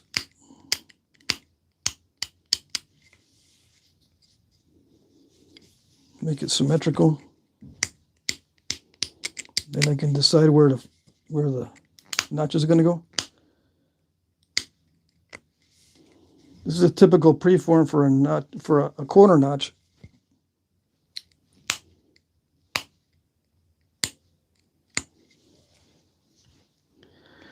Do a base notch. Let's see.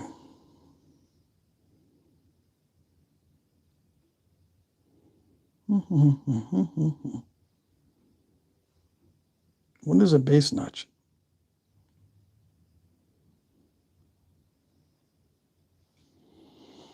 Yeah, I always end up with this type of preform. Let's see.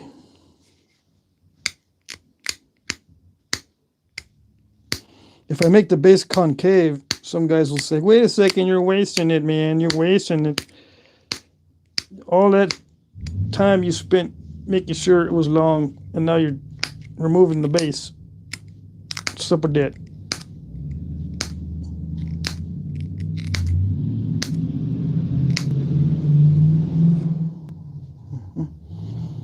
I don't know. I'm just looking at it and see what I can do.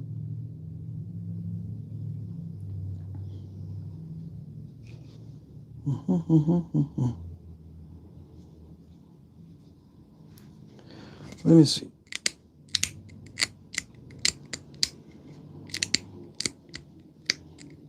Maybe I won't do the base notch thing.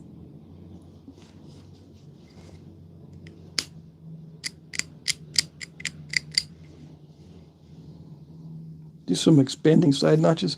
Let's see if my flaker is up to the task. If this is thin enough, I can do some expanding side notches. Let's see.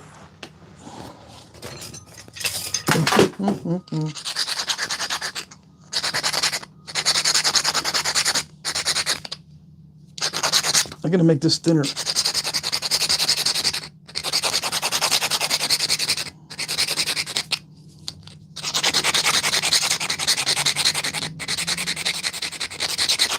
It's actually getting hot in here. Okay. And it's not me, it's the weather outside.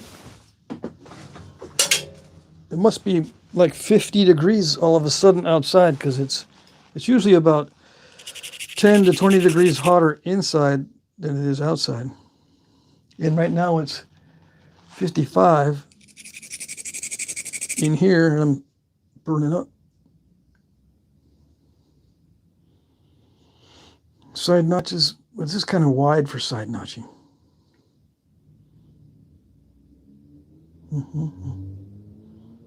Let me see.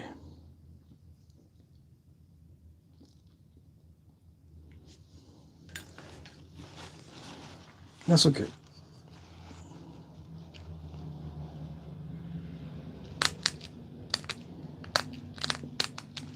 You've seen me notch, right? I don't have to explain this. If I don't explain it, I can go faster. It's important to keep this nice and sharp.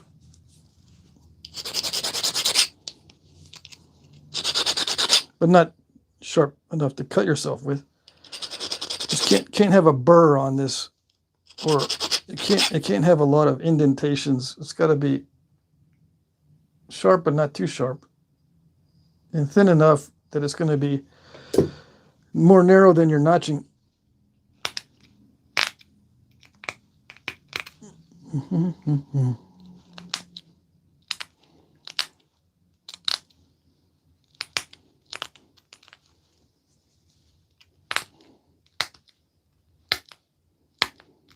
Yeah, I got to pay attention to what I'm doing. I'm pushing against the flat spot of the flaker. I'm pushing against the flat spot to pop those out.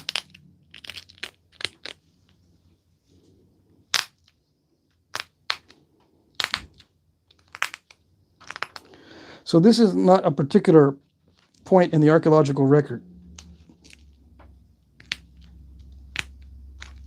This is just a small arrowhead. It's going to be an art piece.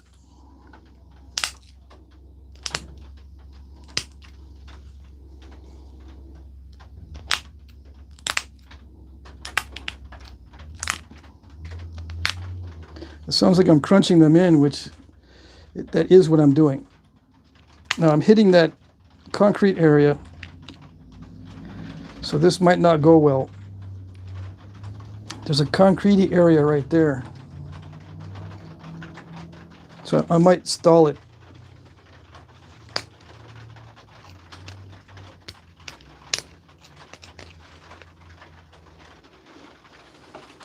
If I keep this sharp, it grabs the edge better inside the bottom of that notch. And I got to pull those flakes out of there. Nope. And I can't be using too much pressure because that'll break the whole thing. It also increases the chance of me hitting the sides of that notch. With the more pressure I use, there's less control over where the flaker is actually positioned. I'm trying to pay attention to how much pressure I'm using, and sometimes I end up hitting the sides of the notch because of the amount of pressure.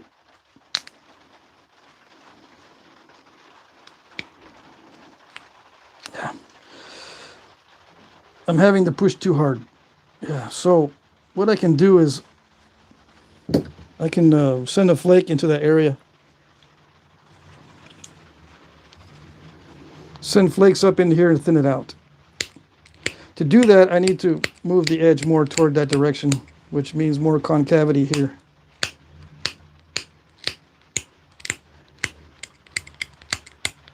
The rule is not to make the notch more narrow than what you're trying to notch into.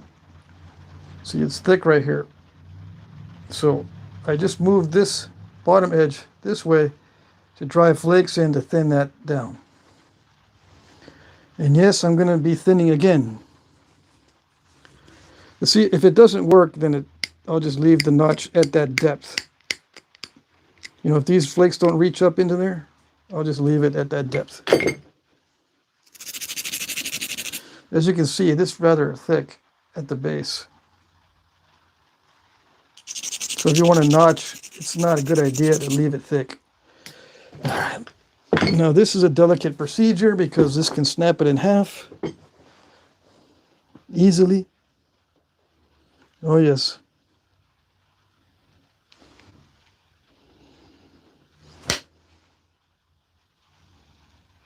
Did it do it?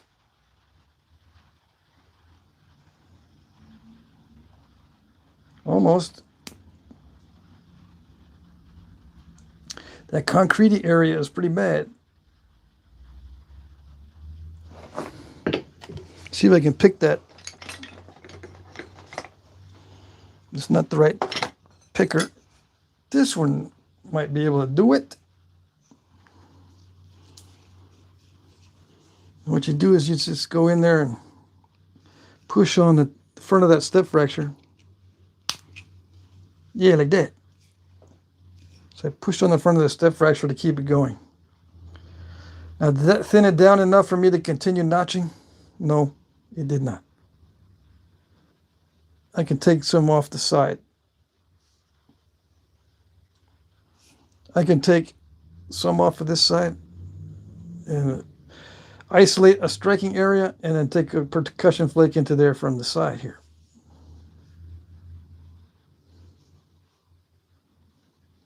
Or I can just widen that notch and not deal with it.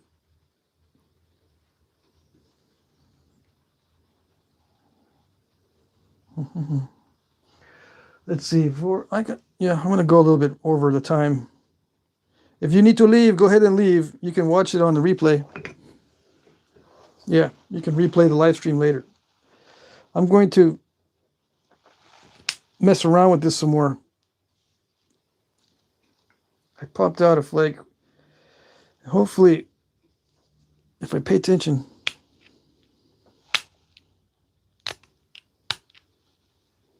and be super duper careful and sneak up on it, I can pop that out where I thinned it. Okay. So dull it a little bit.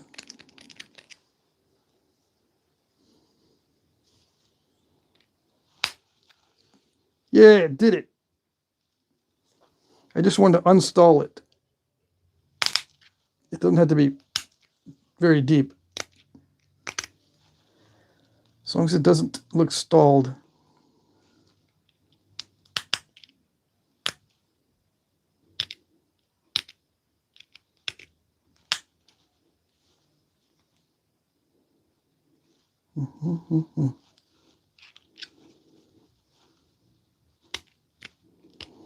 One reason why they were, I think, they were widened, expanding notches is because it's easier to nap that way. It gives you more room at the bottom of the notch. It gives you more room at the bottom of the notch if it's widened out. And you can have some options there. There's a lot more area at the bottom of the notch to experiment with if it's widening as you go in. And it also follows the rule of not being more narrow than you are in thickness. Yeah, that was a good pop out. So that was good. Now it does not look stalled now. See that? It's nice and sharp. Well, semi-sharp at the bottom of the notch. I just got to match it on the other side. Yeah, and let's see. Let's make sure the other side is going to be thin enough. So I'm going to complete these flake removals. I did one here. I'm going to do a series of flake removals to get this thin down. Okay? So I'm done notching this side. Let's do the other side. But first I'm going to do a series of flakes to thin it.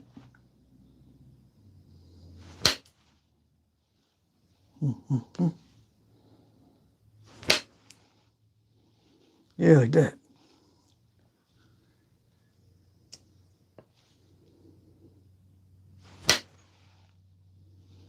Yeah, like that.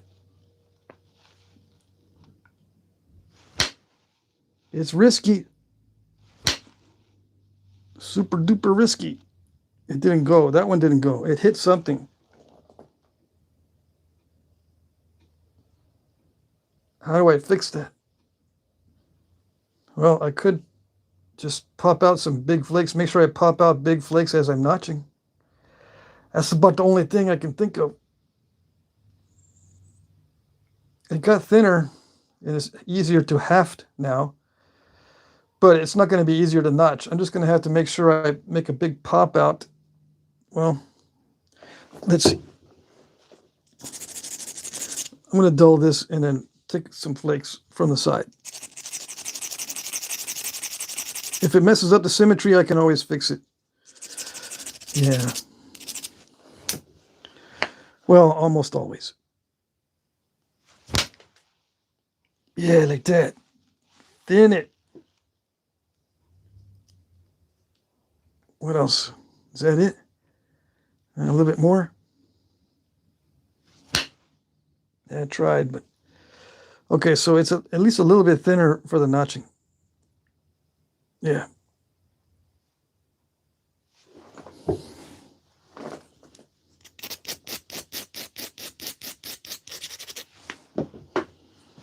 Would they spend this much time on an Arrowhead back in the day? I don't know. That's a good question. I do not know. I have a feeling that sometimes they did, especially if there was a lot of downtime before a battle or whatever, just to do something to get your mind off of the upcoming battle. You know, if you had to wait in ambush, but it's going to take them 2 days to get there. But the enemies, you're waiting in ambush for the enemy for 2 days. Yeah, you can sit there and chip on arrowheads for a couple days and make them extra especially deadly. That's one scenario I can think of for making these extra specially thin and sharp and all that. If you got time to just sit there. How do I know about waiting in ambush? I was in the military. We would train sometimes waiting in ambush. Just waiting for the enemy for 6 hours is bad enough. I can't even imagine 2 days.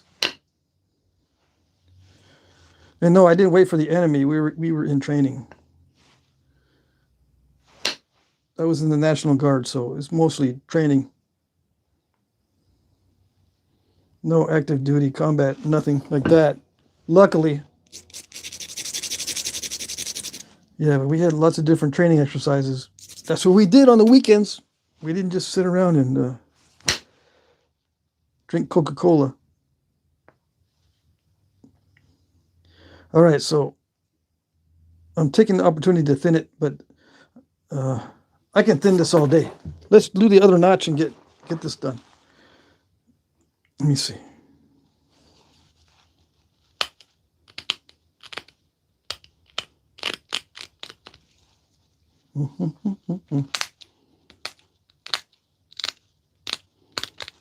So yeah, these kinds of arrowheads I think were used in combat, the ones that are really fancy, because you don't want to shoot these at a game animal, especially if it's designed to break.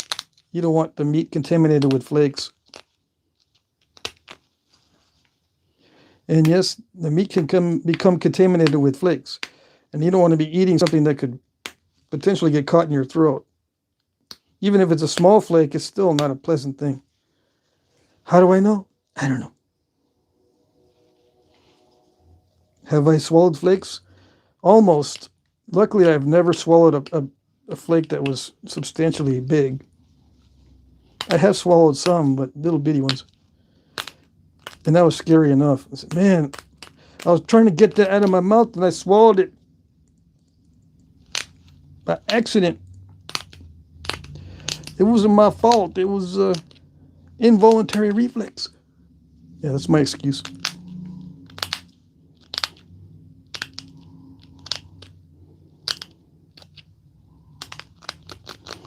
So I'm just pushing against the flat part.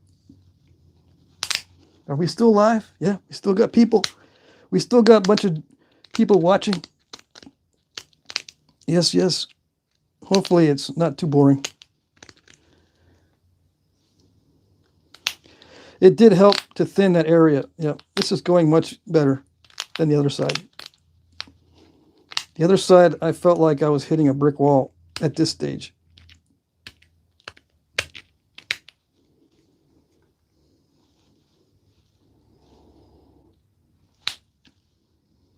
Yeah, like that. So I'm trying to make sure I can pop out some good flakes just in case. There's nothing worse than having one side stall when it doesn't have to.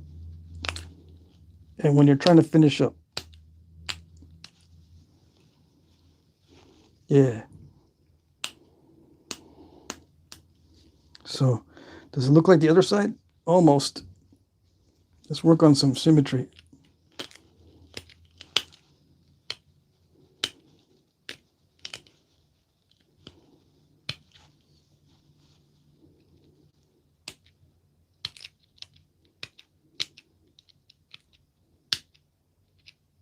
I hold my breath too.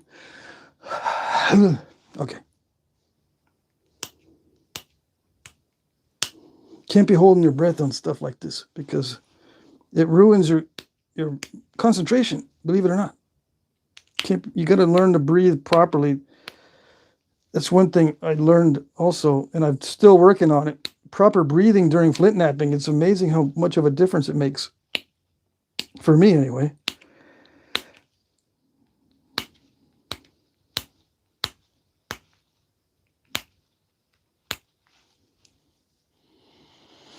Some people say, hey, it sounds like you're very frustrated. Well, my lungs are frustrated, not me. They want air.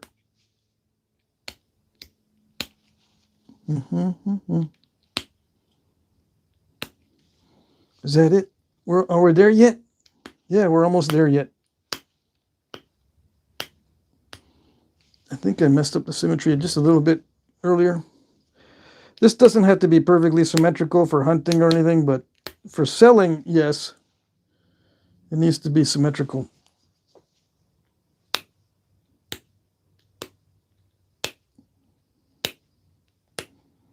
Now, how long did I spend on this?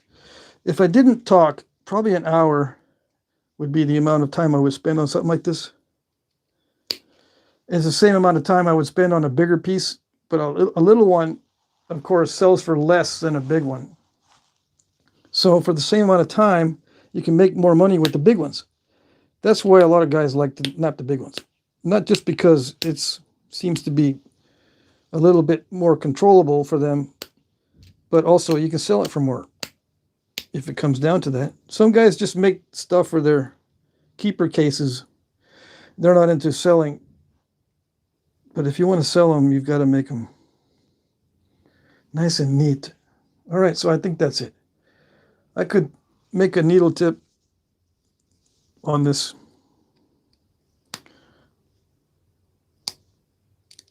I'm working on symmetry right now. I could make a really pointy needle tip, but it's just the same procedure. I'm thinking maybe somebody wants to see that, but no. It's the only thing I haven't done on this particular piece. I've done notching. I've done little serrations on the edge. Little bitty ones. I've done thinning. I started with a relatively thick piece. How long is it now? I think it was 2 inches and something. I'm looking right at the tape measure probably, but I don't see it. Where did it go?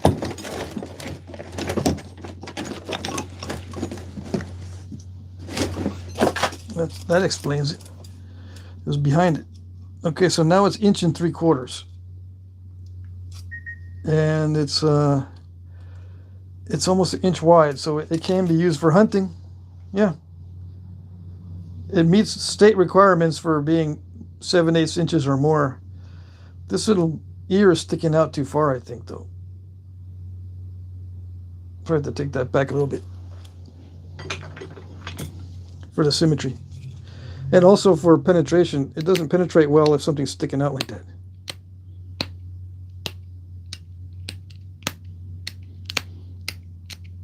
You don't want anything to be catching on the sides of the wound. You know, if that ear was sticking out too much, it would catch. And you can actually feel it. So did they make them to look like this? I don't know. Yeah, I suppose.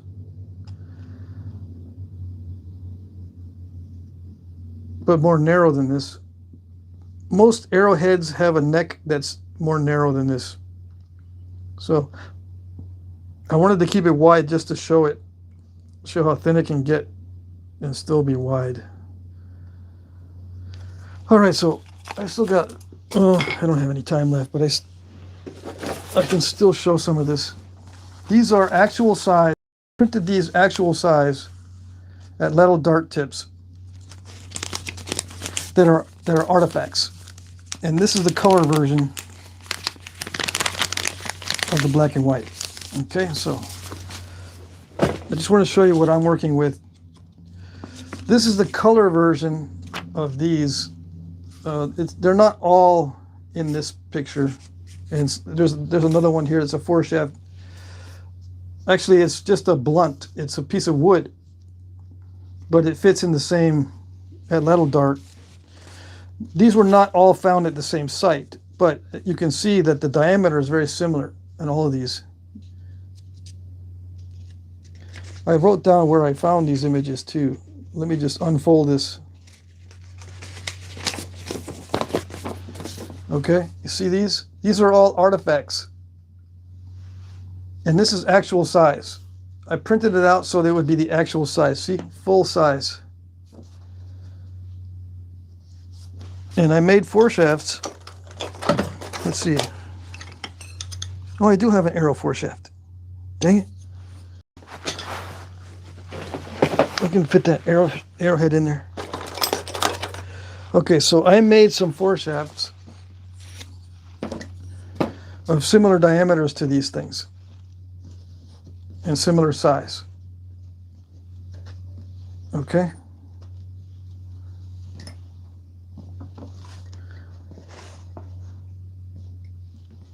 So that's what I'm going by when I'm making these things. See what I mean? And they wrap up over the top of the wood. There's no wood sticking out on any of these. See that? No wood sticking out the top. It's all like glue. Most of this is asphaltum glue or something similar. See that? There's no wood sticking out. It's all wrapped above the wood.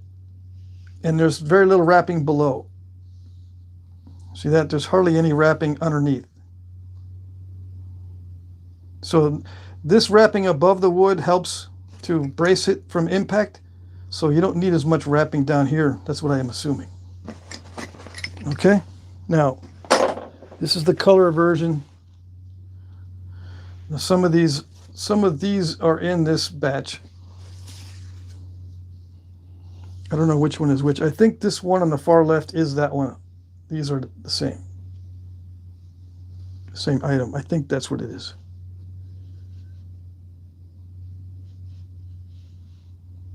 Yeah. All right. And I've got a bunch of this stuff. This one is a basket maker from 800 BC to 400 AD, the point style. This is actual size on the basket maker. A little dart, 4-shaft and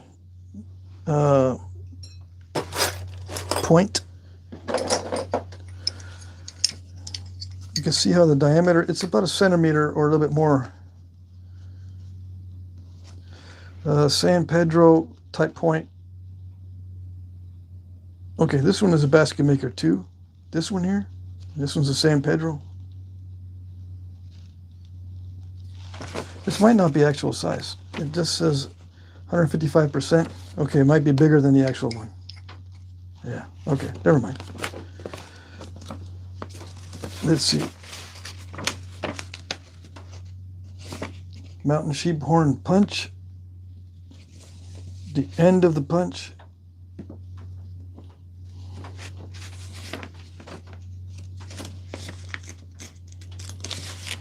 Yeah, these are all found in similar areas of the Southwest.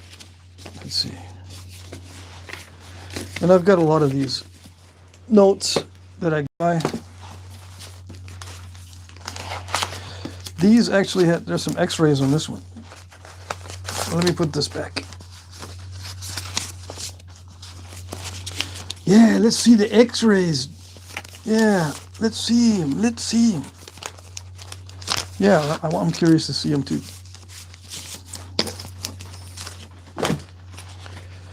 We got x-rays of, this is from researchgate.net. These are different at-level darts. All right, so we got,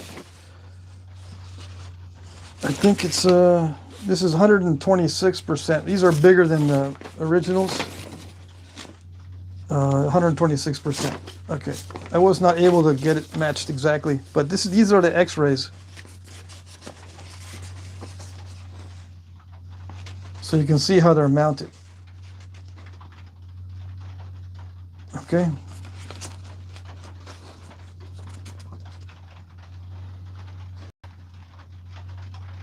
And you can see the shape of the bases and shapes of the stems. And you can take a screenshot. Yeah, take a screenshot of the chat. Let's see, what else we got? Same thing? Yeah, just a different view of the same thing.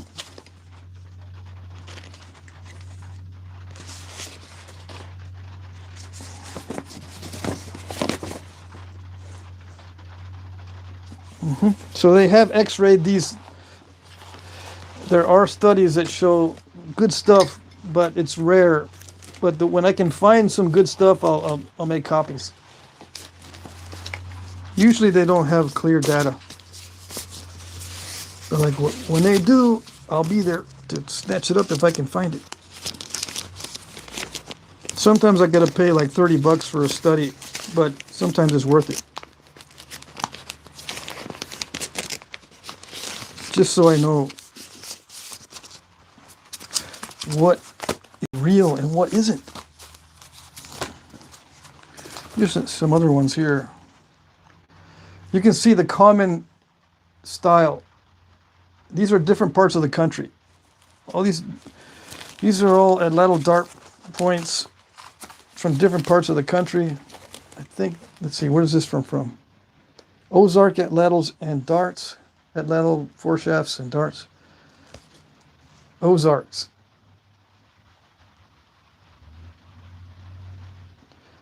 And yeah, if you wanted to make these and sell them, you'd probably get only $5 a piece. But people find these and they say they're so beautiful. If they're real, they're beautiful. If I try to make foreshafts like this and show them on video, someone would say, "You made that? I thought you was a carpenter and you knew how to do woodwork. At least, you know, good at it." I'm doing a reproduction, dude. Yeah, but. They don't understand it.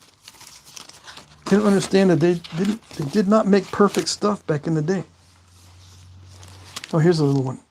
This one's only like 4 inches. Well, it would have been 5 probably.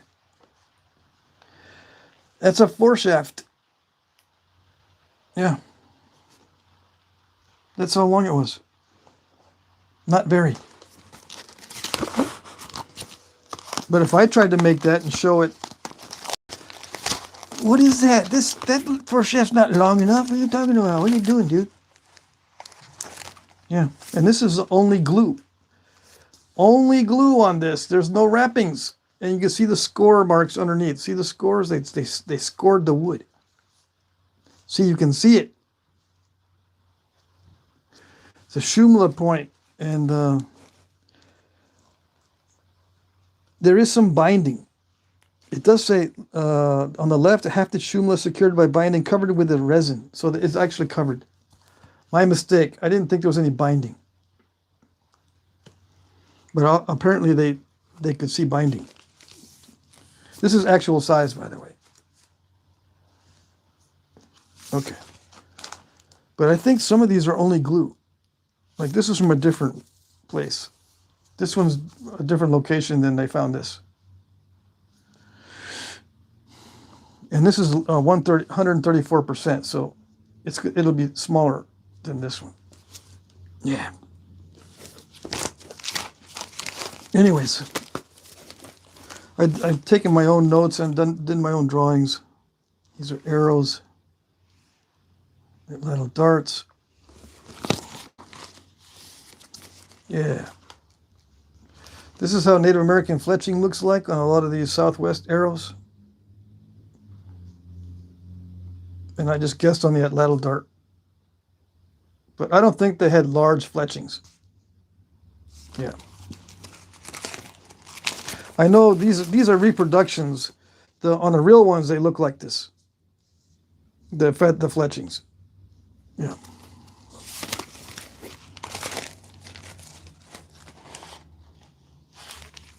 Okay.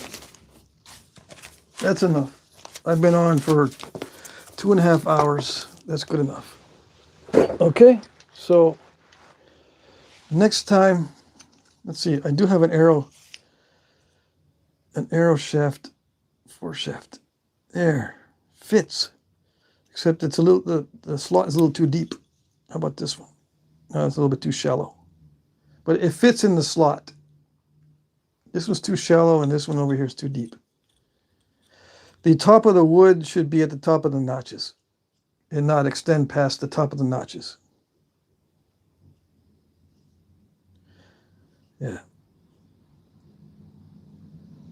So you would use your foreshafts to gauge how thick arrowheads need to be. Yeah. And leave yourself some room. If you have a square bottom notch, it'll leave you room to move it like this. If it's a V notch, it'll constrict it too much, and you won't be able to rock it back and forth to adjust it, to straighten it out.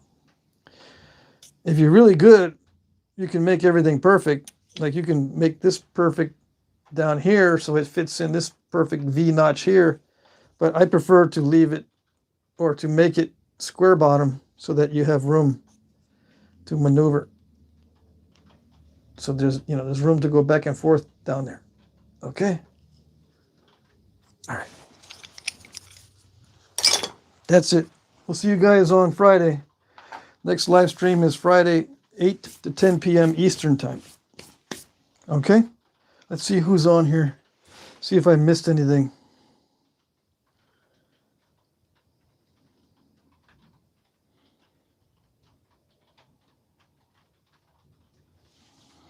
Someone asked me, Jim Cooper says, so it may just be a matter of preference, but is there a specific reason you flip-flop your side as you move along the edge versus just skipping the striking areas going towards the opposite face and then flipping the point to get the striking area for the opposite face? I just flip it where I can see a potential flake. Yeah, there's no rhyme or reason. Let's see, I have an auction every Monday. Yep, I got an auction every Monday. Let's see, Jim Cooper says, just seems like a lot of unnecessary flipping of the point for someone concerned with efficiency. Yeah.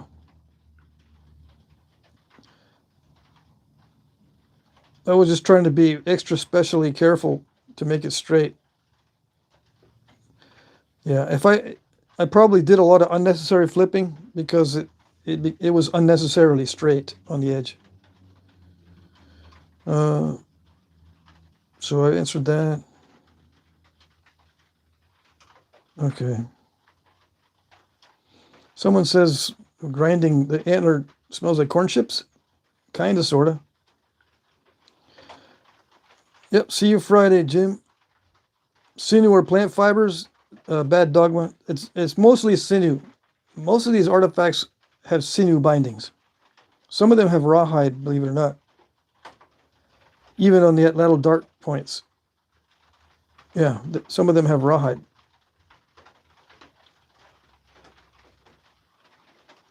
The ones that I showed are from different areas of ancient tools. Mostly from the Southwest, where the conditions are perfect for preservation, like in dry caves. It doesn't really matter too much because it was a very common design.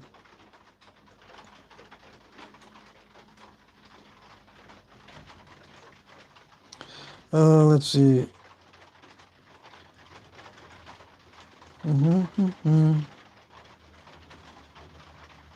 Let's see.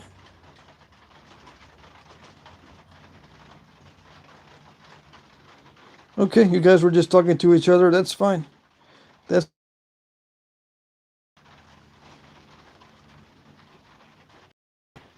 Okay, we're back. Something happened with Google. They wanted to record my voice. All right.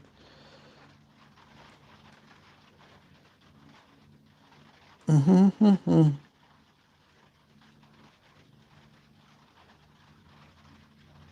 All right, yeah, I'll see you guys Friday. I think I have looked long enough for questions. If you have another question or if you need specifics on materials or whatever, you can ask me in the comment section after the live stream is over. Okay? All right, we'll see you next time. Take care. Good to see you. Bye-bye.